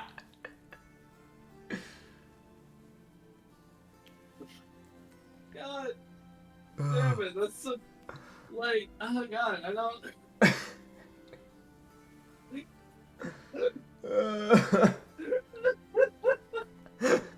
I really don't have good options here, like...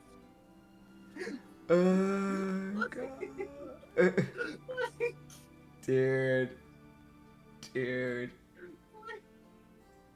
You have a guy who seems to have a level head, and you seem to have a very hot-tempered mushroom. God, dude, okay,